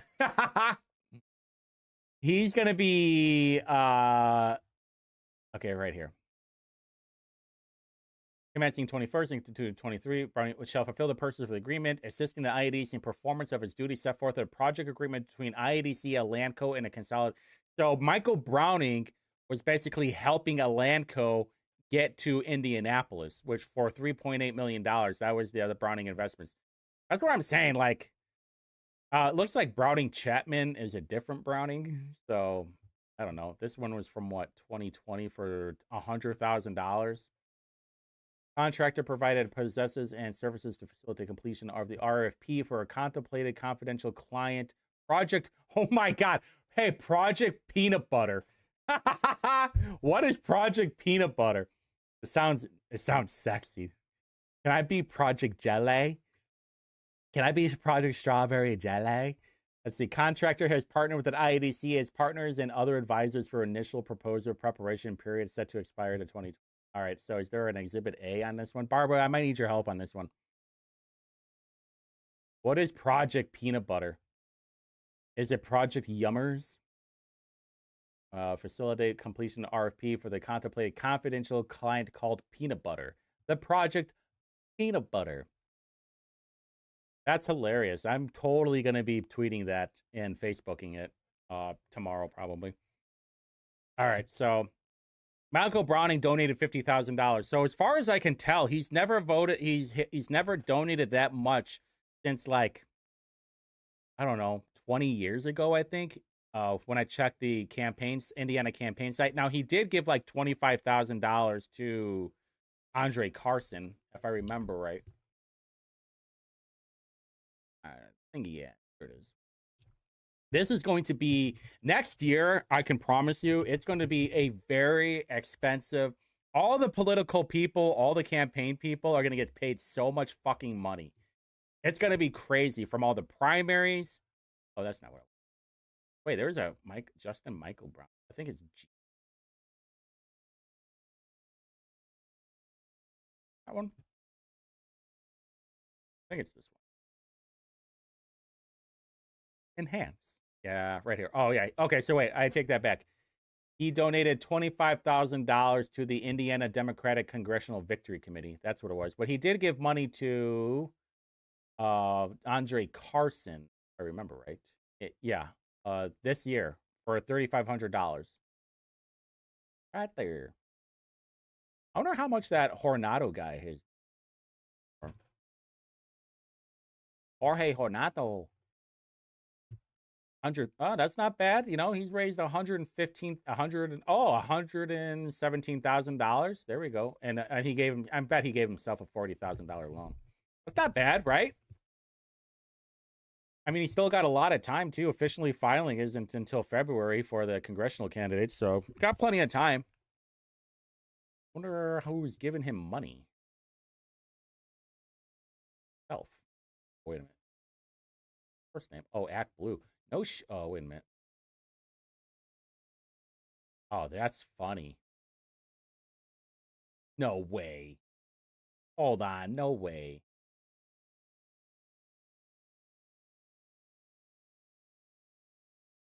Is that possible? Is this guy pulling a Gabe? On. Huh. They're all for the same price, too, on the same day. From only Act Blue.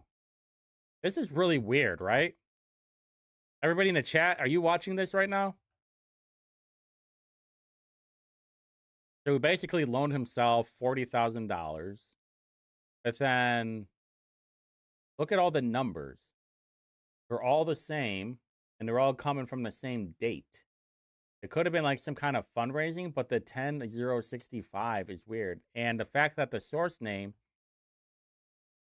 is only from Act Blue.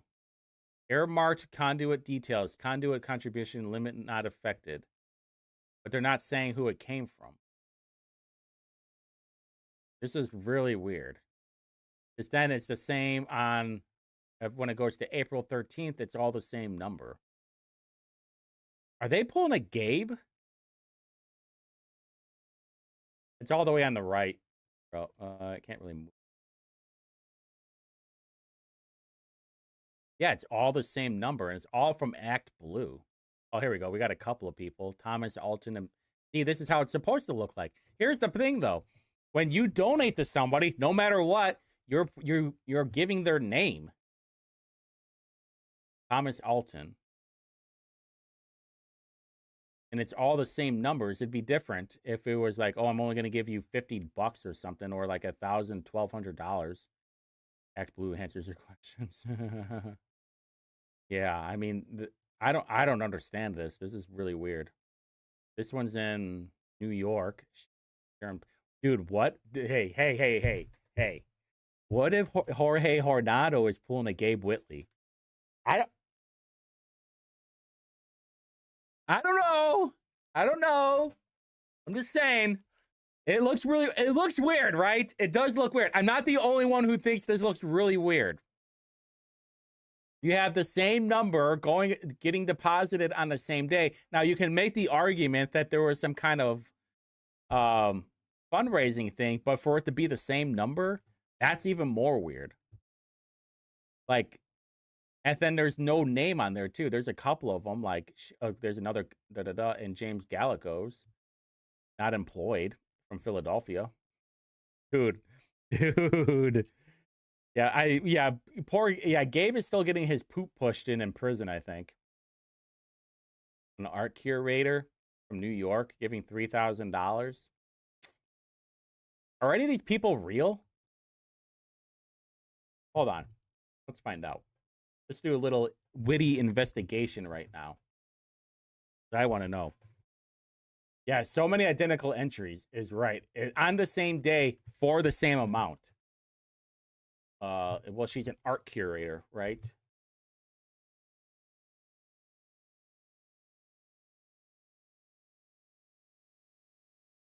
In New York.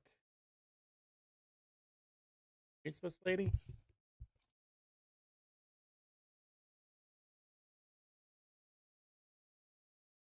Okay, but it doesn't have a place.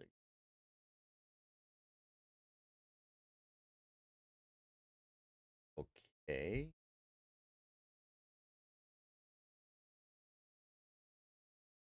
American wrestler, women's national wrestling.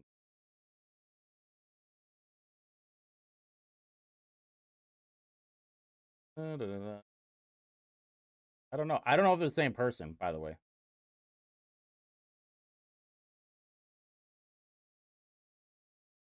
Lives in Gladstone. Where? Oh, okay. Well, that's East Coast, right?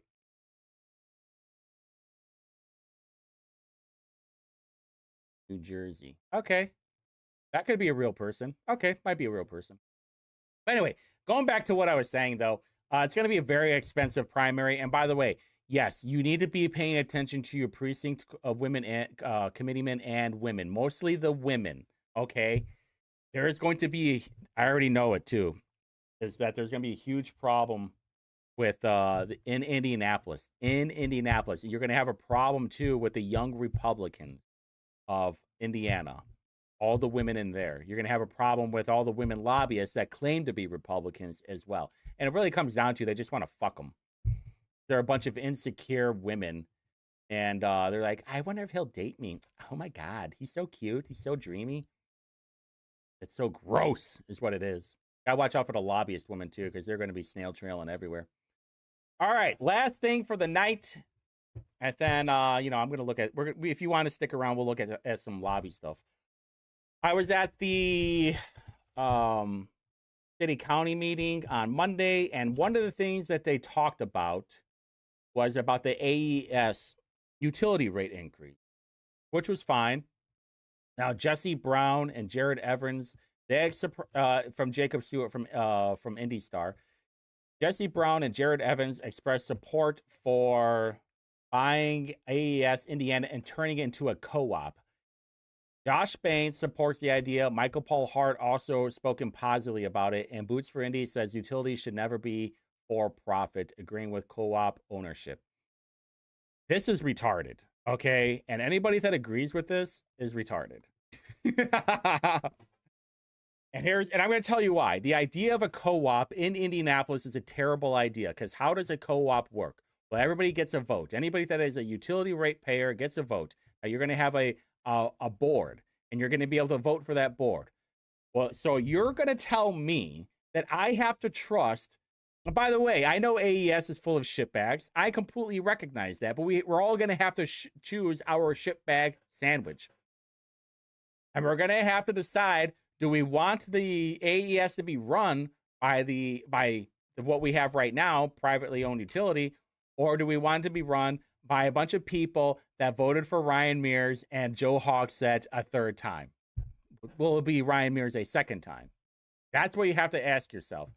So obviously there are a couple of articles about it saying about the AES rate hike, and how a couple of counselors were like, oh, you know what, we should do this. And by the way, Dan Boots saying that people shouldn't make a profit, I slightly agree with that, but it's also like loser talk. Because even in co-ops, the people on the board make money. Yeah, both options are bad. That's what I'm saying. Like, both options are bad.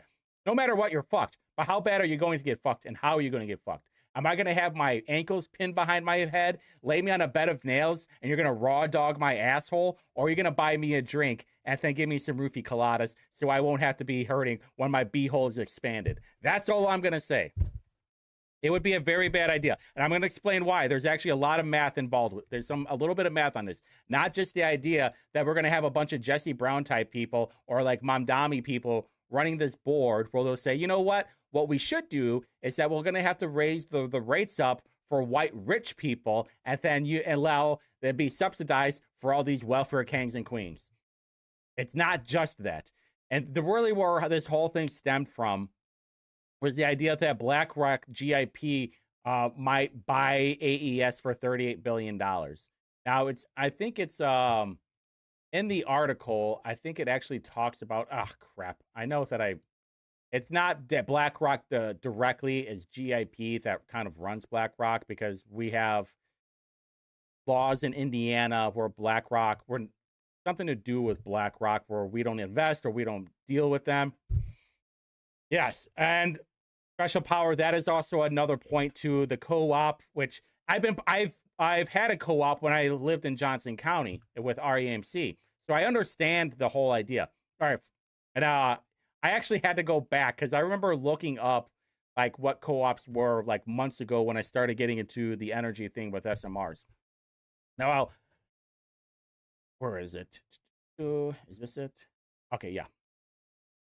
Where's my map? Okay, so there's my map. You guys probably can't tell from this part right here, but this area, everything in the orange is a different utility. Everything in this blue box is AES. As you can tell, the vast majority of it is people in Marion County. You have a little bit where extended out to basically all the donut counties, including Morgan and Johnson and Boone and Hancock and wherever else. Now, the problem with co-ops, like I said at the beginning, is that co-ops are run by its users. Everybody gets a vote. You have a utility, you have a vote. Bingo, Barbara. That's the best way of saying it. We need to pick between local crooks or global crooks. Now, I would not have a bad idea.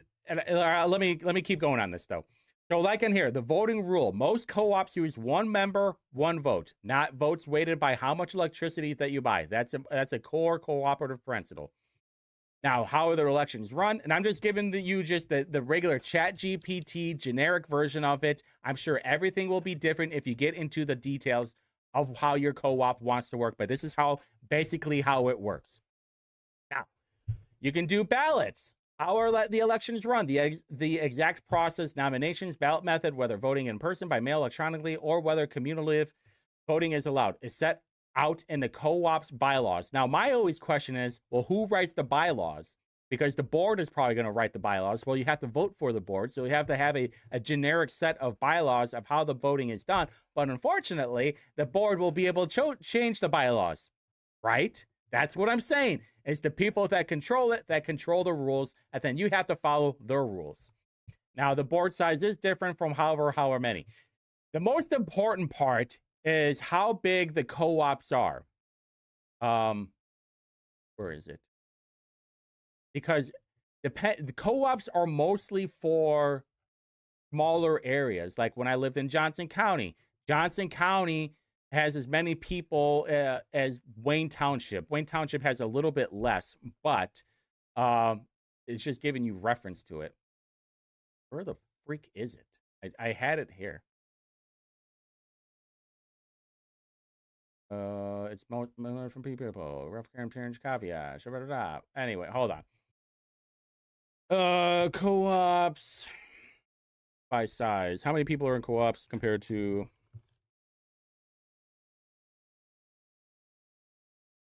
Co-ops compared to AES. All right, there we go. I know that I had it somewhere, but it's different. Customers, 520,000 electric customers. Mission served. Serves the urban core. Co-ops collectively serve far fewer people. Each individual co-op is far smaller than ES.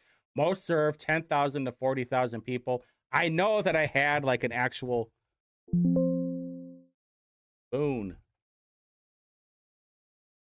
for all local co-ops.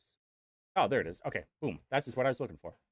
All right, so for example, AES, let's just give it the smallest number, 500,000 people. Boone REMC, 13,000 people. Hendricks Power Co-op, 35,000 people. Bartholomew County REMC, 11,000 people. Hoosier Energy / Wabash Valley Power. Now, They are a generation and transmission co-op wholesale providers to local REMCs, 1.5 million people overall. But they're just a generation and transmission co-op. The electric co-op.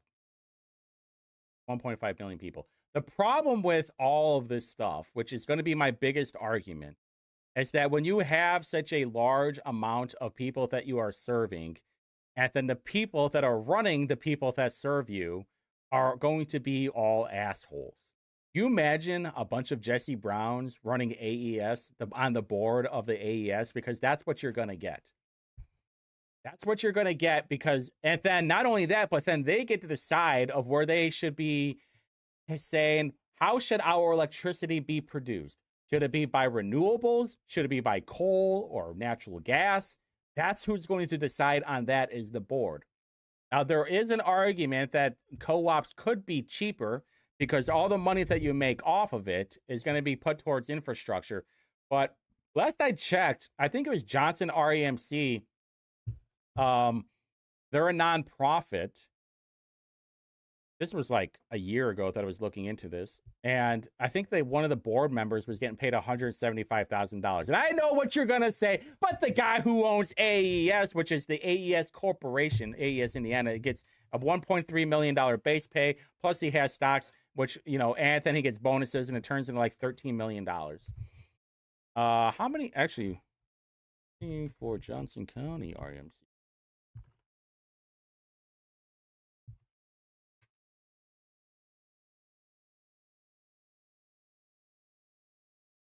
$30,000 accounts served. That's wild. That can't be right. Hold on, let's look at the map. That's Johnson County REMC. Does it have to say how many people?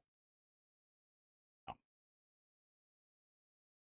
There's South Central REMC. Does it say how many people? No. But this is the map. This is on, I'll just put the, if you guys get bored, even though I know you guys aren't going to watch it at all or look at the map, but I put it in the comments anyway. Rush Shelby Energy. That would be interesting. What is that area? Billion area.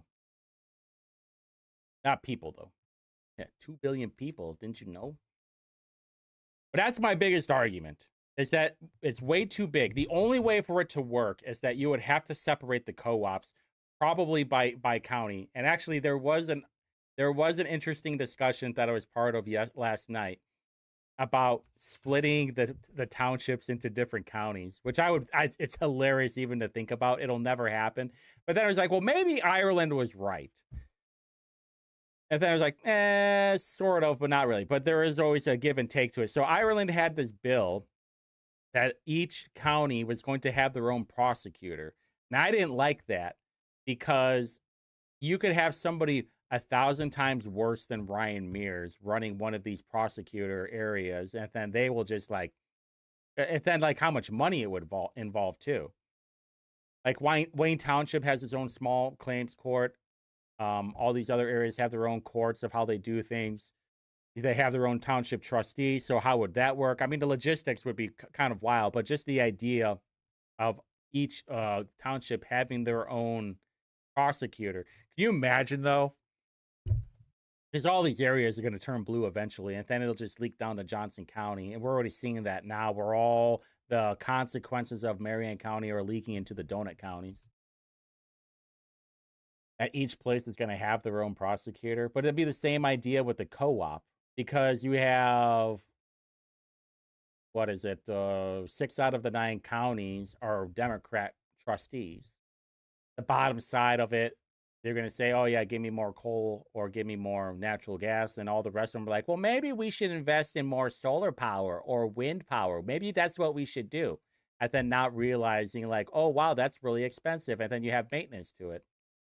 That's all I'm saying, is that right now Marion County is ruled by fucking morons. And then you're going to have those morons vote in a board that will make things 1,000 worse. And let's not forget, like, the biggest question: how are we going to buy it? All right, you're talking about $32 billion. Where are we going to get that money? You're going to use municipal bonds based on what?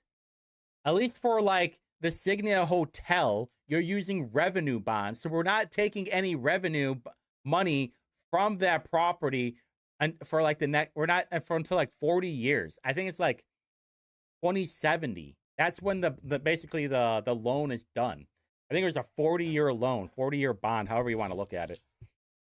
The only money that we're going to make off of that will be maybe the property taxes, but the money that's generated off of the outside stuff, like the conventions or parking even. I'm not exactly sure what there's the restaurants in there that I'm sure they're going to have, or the bar. Are they using the revenue bonds off of hotel rooms? I don't know. I mean, I'm like 15 minutes from downtown, so what would I need a hotel room from? And there's a lot of questions involved with that. Hey, yeah, utility rates going up is going to be bad. What's causing all of it is for the data centers. That's what's going to be the main cause of it. So it's almost like if we didn't have the data centers, we wouldn't have to worry about that. Hey, if all you gooners out there didn't want to look at porn bots or look at Instagram thoughts all the time or play your Candy Crush, then maybe we didn't have to deal with that. That's all I'm saying. I don't know. What the hell does my opinion matter anyway? I see everything that's coming. I already know what's going to happen.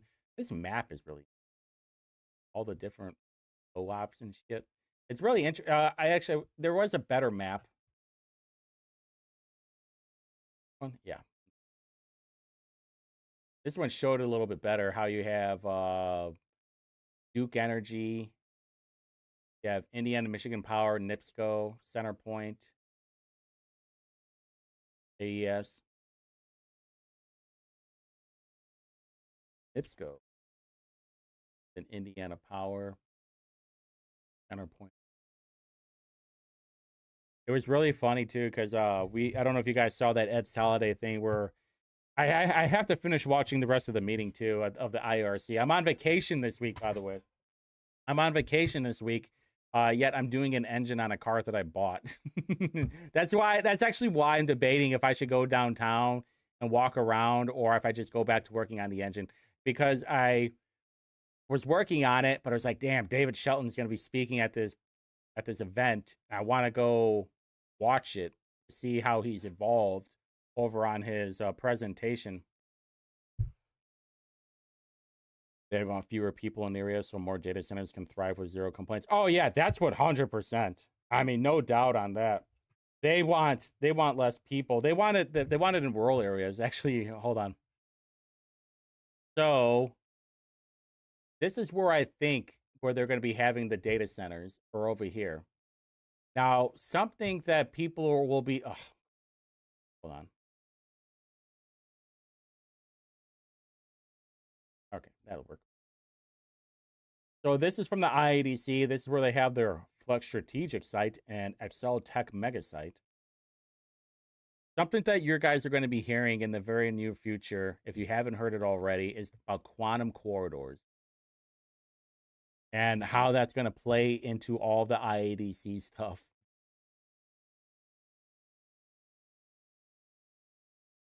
Yeah, Jimmy. Actually, I will be speaking on Monday. I still have not prepped on what I'm going to talk about. I already talked to Dave about it, and he told me what he wants me to talk about. I just haven't built up my whole presentation of it, of exactly how deep I want to go. I'm going to give the crowd. I'm going to do some crowd work, and I'm going to let them decide of which corruption subject that you would like to talk about. Because I'm not like bringing papers so everybody can, look at it. It's such like the IADC audit we're going to talk about. We're going to talk about kind of the scams with the PDL stuff, and basically watch out for Sid Mahant. That kind of stuff. I got to go look back over it and talk about Indy Reporter and what we got planned. If anybody in the chat wants to go, message me directly. All of you guys have a way to contact me. The best way to contact me is through reporterindy@gmail.com if you want to go. Yeah, I forgot to mention that I'll be speaking at that thing on Monday. I'm always worried about letting everybody know where I'm going to be because I have so many haters right now. And I don't want there to be collateral damage of like random people and then like getting you guys in trouble or having some kind of trouble happen there. But it should be fun. I'm looking forward to it. But anyway, so what's over here too is there's a naval base, Crane Naval Base that's just south of, yeah. So there's a Crane Naval Base that's just south of Bloomington, I think. And there's a, yeah. If you look over here, there's a flex spot. I mean, these are just generic ideas where they might be. Might be above, might be below. But this whole quantum corridor thing is going to get really interesting because there was a bill that was signed too to do with quantum computing, which I already talked about, right? Yeah, I already talked about the defense side. And Ed Soliday actually talked about during committee about how we need this for, you know, we gotta compete with all the rest of this, Illinois and Michigan. Is this the Indian Defenders meeting? No, Indian Defenders meeting is in Avon. This one is over on the north side. I drove up on it by mistake and was swiftly escorted off. oh, the base. Yeah, I imagine it's probably, they were like, what are you doing? You need to get out of here. You're not supposed to be here.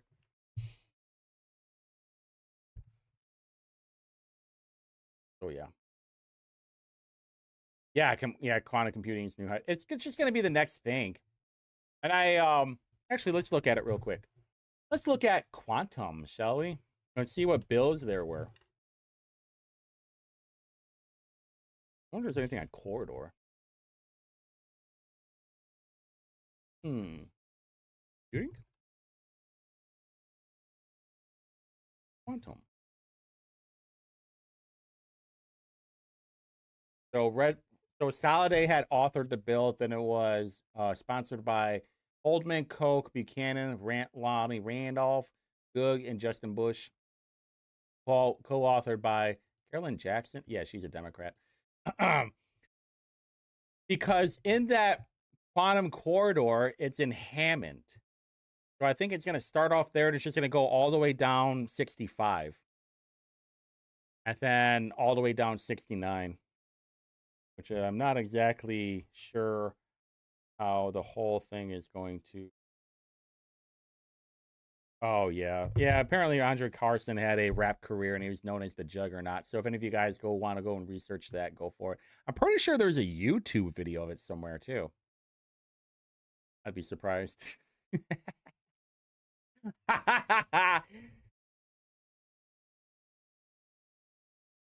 DJ Juggernaut. I had like other things that I was gonna say, like, not in public. All right, so let's look at like a little lobbyist stuff real quick. I know that's what you want to hear, and then we'll call it a night. I'm okay, so you could do it, okay. So the best part about this lobby, let me put it let me put it in the chat. If you guys ever get bored, this is the link I put in the chat for the lobby information. Now you could do it by legislative person. So who do you guys want to do? Give me a legislator of who we want to look up, of who got money from lobbyists and which lobby too. We can do any of them. I'm on a 20-second delay right now, so I know it's going to take a second.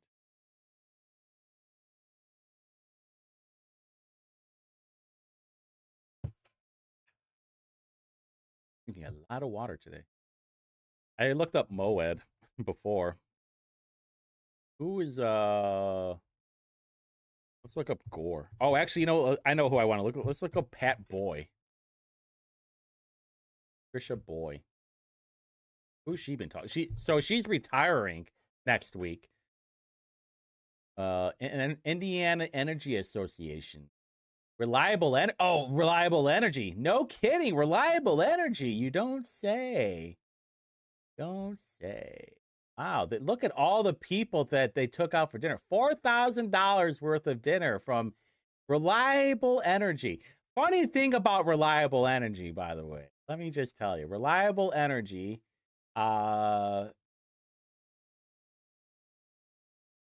What are they doing? Acting on behalf of Reliable Energy. Brian Buchanan. Okay, I'll do that. Jim Banks. Jim Banks is a federal, so I can't see that. It's only for Indiana legislative. Let's do Brian Buchanan. Buchanan, you say?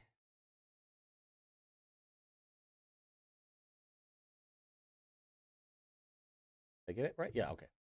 Let's see. Scott Yanover.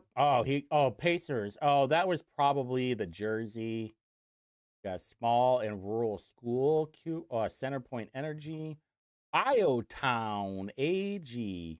A lot from Dant Advocacy. And the Colts. He probably got Colt tickets right. Let's look at Dant Advocacy. Who are these people? Dant Advocacy, huh? This website is a public resource for advancing your agenda. Cut through the confusion to navigate the halls of the government for you. We cut through red tape and we cut through the din to ensure your verse is ahead. Okay, so you're just all right, but who are you doing it for? I'm gonna have to take.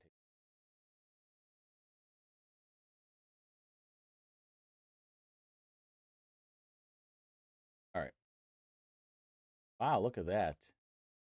Everybody got themselves a legislative dinner. Got some breakfast. They got a little dinner. They got Bo Bayard in there. Tyler Johnson, Eric Koch, and wife, Bob Morris, Oski. So they all got Indiana. They all got a little din, and they got a little bit of reception. Danny Lopez. Oh, yeah, that's a good one. Yeah, let's do Danny Lopez.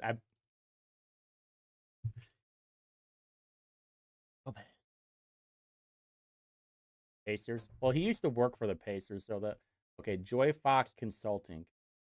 Ooh, 1816. Ooh, that's a good one. Tyler name. 18. Let's see. A meal over the annual. Okay, just a meal.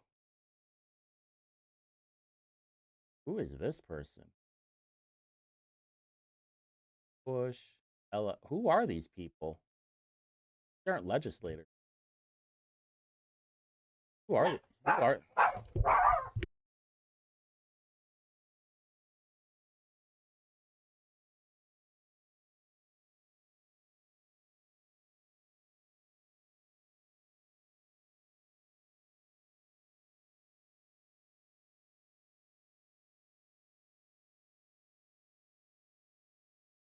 All right, so we got Purdue.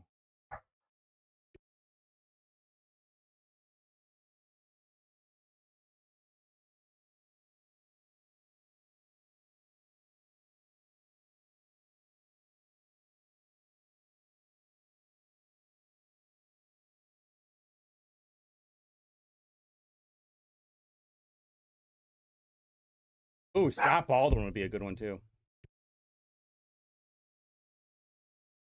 I don't understand these people though.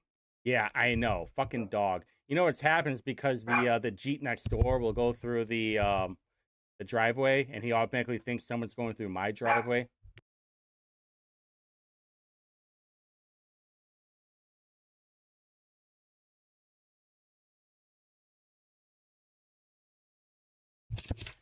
He's a good little doggy, but he gets spooked by everything and he just at least he'll know if the nice thing is if anybody tries to break inside the home while I'm sleeping, he will wake me up and I have my gun next to me at all times and I will be able to take some people out and make them garden food.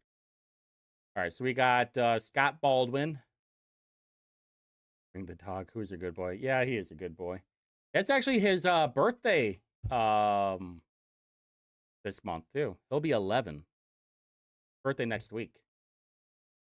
So I'm gonna get him some treats this weekend. Reliable Energy. I'm gonna have to go through Reliable Energy stuff for sure. Okay, Andrew Miller from Bose, Barnes and Thornburg. Okay, Volt Strategies is a very fascinating one because Volt Strategies looks like it's just from some shoddy, is what it looks like. Yeah, this chick. Yeah, that chick right there. You think these gooners, these legislative gooners, aren't gonna be like creaming their pants and be like, hey, let me get a shout out from this lady real quick. Absolutely crazy.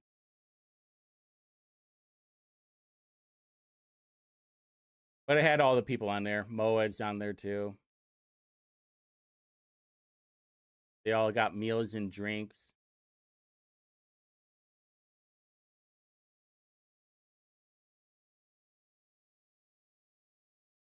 Hamilton County Board of Commissioners, Riverview Hospital, Volt Strategy.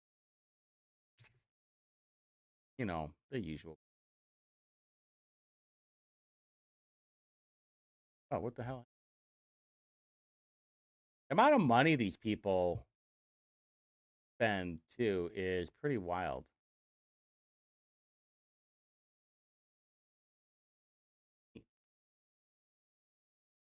Lobbyist. Enter lobbyist name. Let's do Indians? Bolts first. All right, let's do Indians. Indians Inc.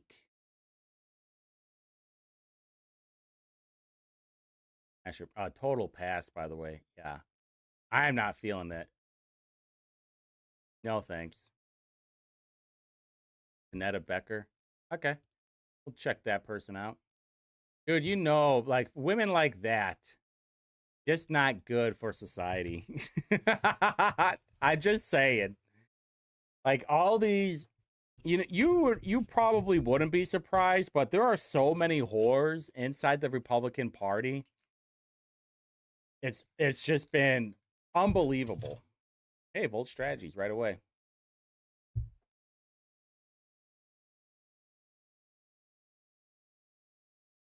Again with reliable energy. A lot of oh, Ellie Bartlett. Wow, surprising, huh? That was Brian Burdick from Barnes and Thornburg.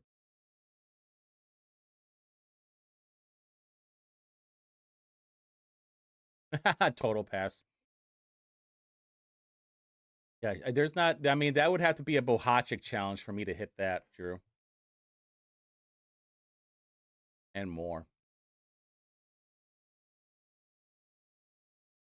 Oh, I mean Waters. Waters. I mean, that's what I meant. Yeah, that's a Bohachik style.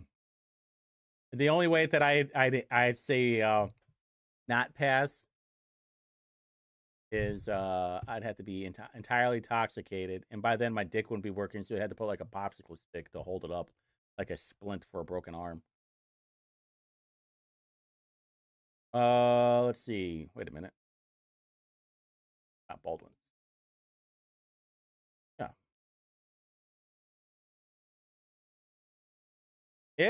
Modesty is a lost art these days.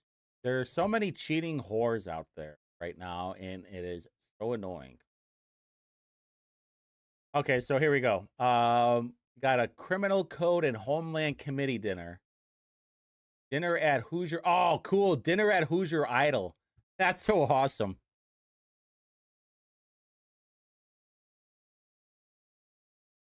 Is that who paid for Hoosier Idol then?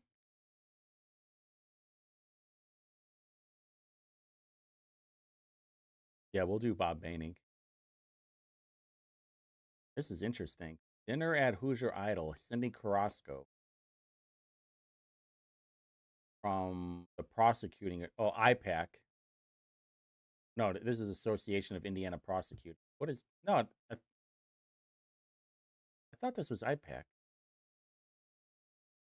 Hold on, I want to look this up real quick. Which one is IPAC then? Is there another one? Oh, that's what I mean. That's what I mean, Waters. Okay, Indiana Prosecuting Attorneys Council is IPAC, and then the Association of Indiana Prosecutors Attorneys Incorporated. Okay. I wonder who runs this.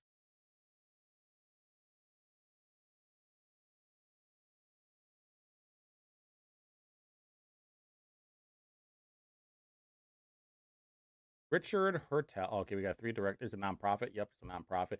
You know, Waters would tell you, if you're a nonprofit, you should obviously have a 990, right? Okay, there we go. Someone, hey, look how easy that is. Why, right, David? This is how you file a 990.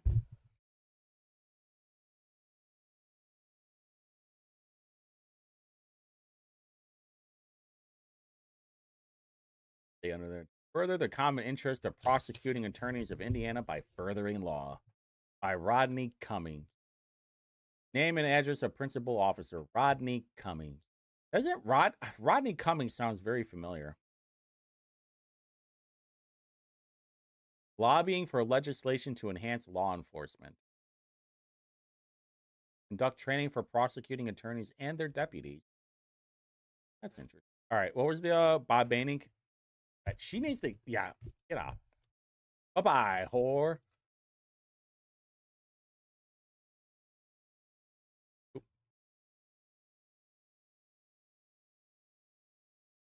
All right, here we go. Strata Education Foundation. Let's see. Gordon Group. Art of Indiana. Counterpoint Energy. Yeah. All right. Let's look at the art. Let's say art. Oh, the Arc of Indiana. Okay. I have never heard this before. The Arc of Indiana. Jackson. Y'all got a little bit of din. Yeah. Oh, that's the one you want me to look at?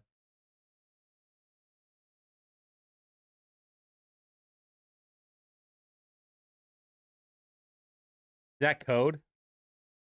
Oh, that's why. Roadhouse Rodney. Okay. Okay. Rodney Cummins. Okay. Roadhouse Rodney. I thought that was code when you said he had his gun fall out of his pants. I thought you meant that he had his brain fall out, like he whipped it out.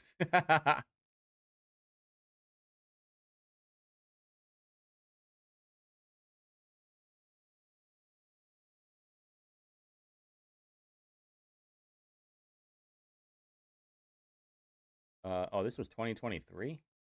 Oh, all right. We got to do current.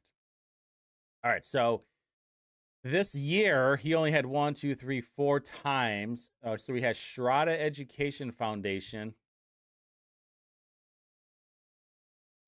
Yeah, they won't. We know nothing's going to happen with that, David. Okay, so you only had Danny Lopez and Bob Baining, who got a dinner, $118. Indiana Energy Association.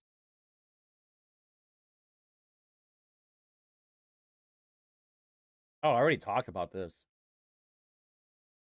Like, look at all the places. There's sporting events, concert tickets, meal expense. It's everybody. It's not just the legislator. It's also their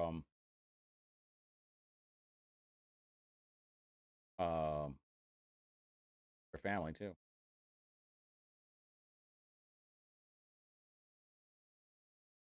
Man, to be a legislator,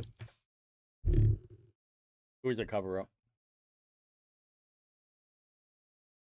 The Strata Education Foundation. I've never heard of these people before. Oh, that's why they're very new. Nonprofit. You know what that means, boys? In biz. Go back to search.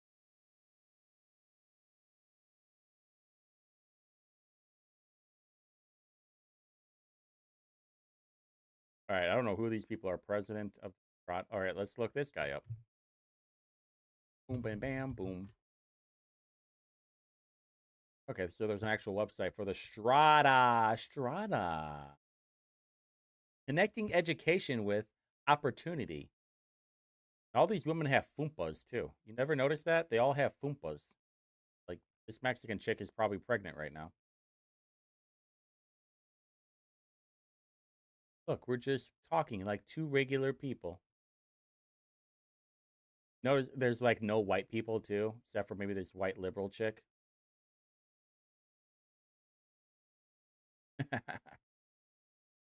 Okay, so what do you do though?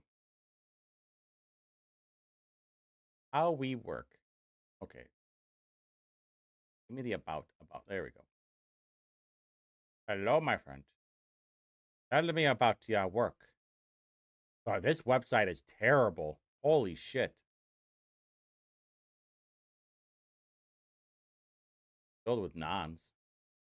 This, this website is terrible. Anyway, fuck these people. All I saw was fuck these people.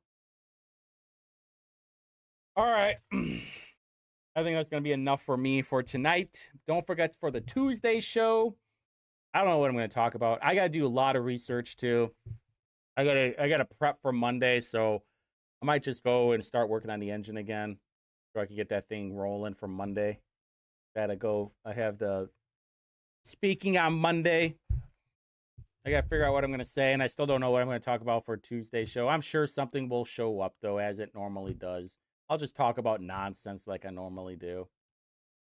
Anyway,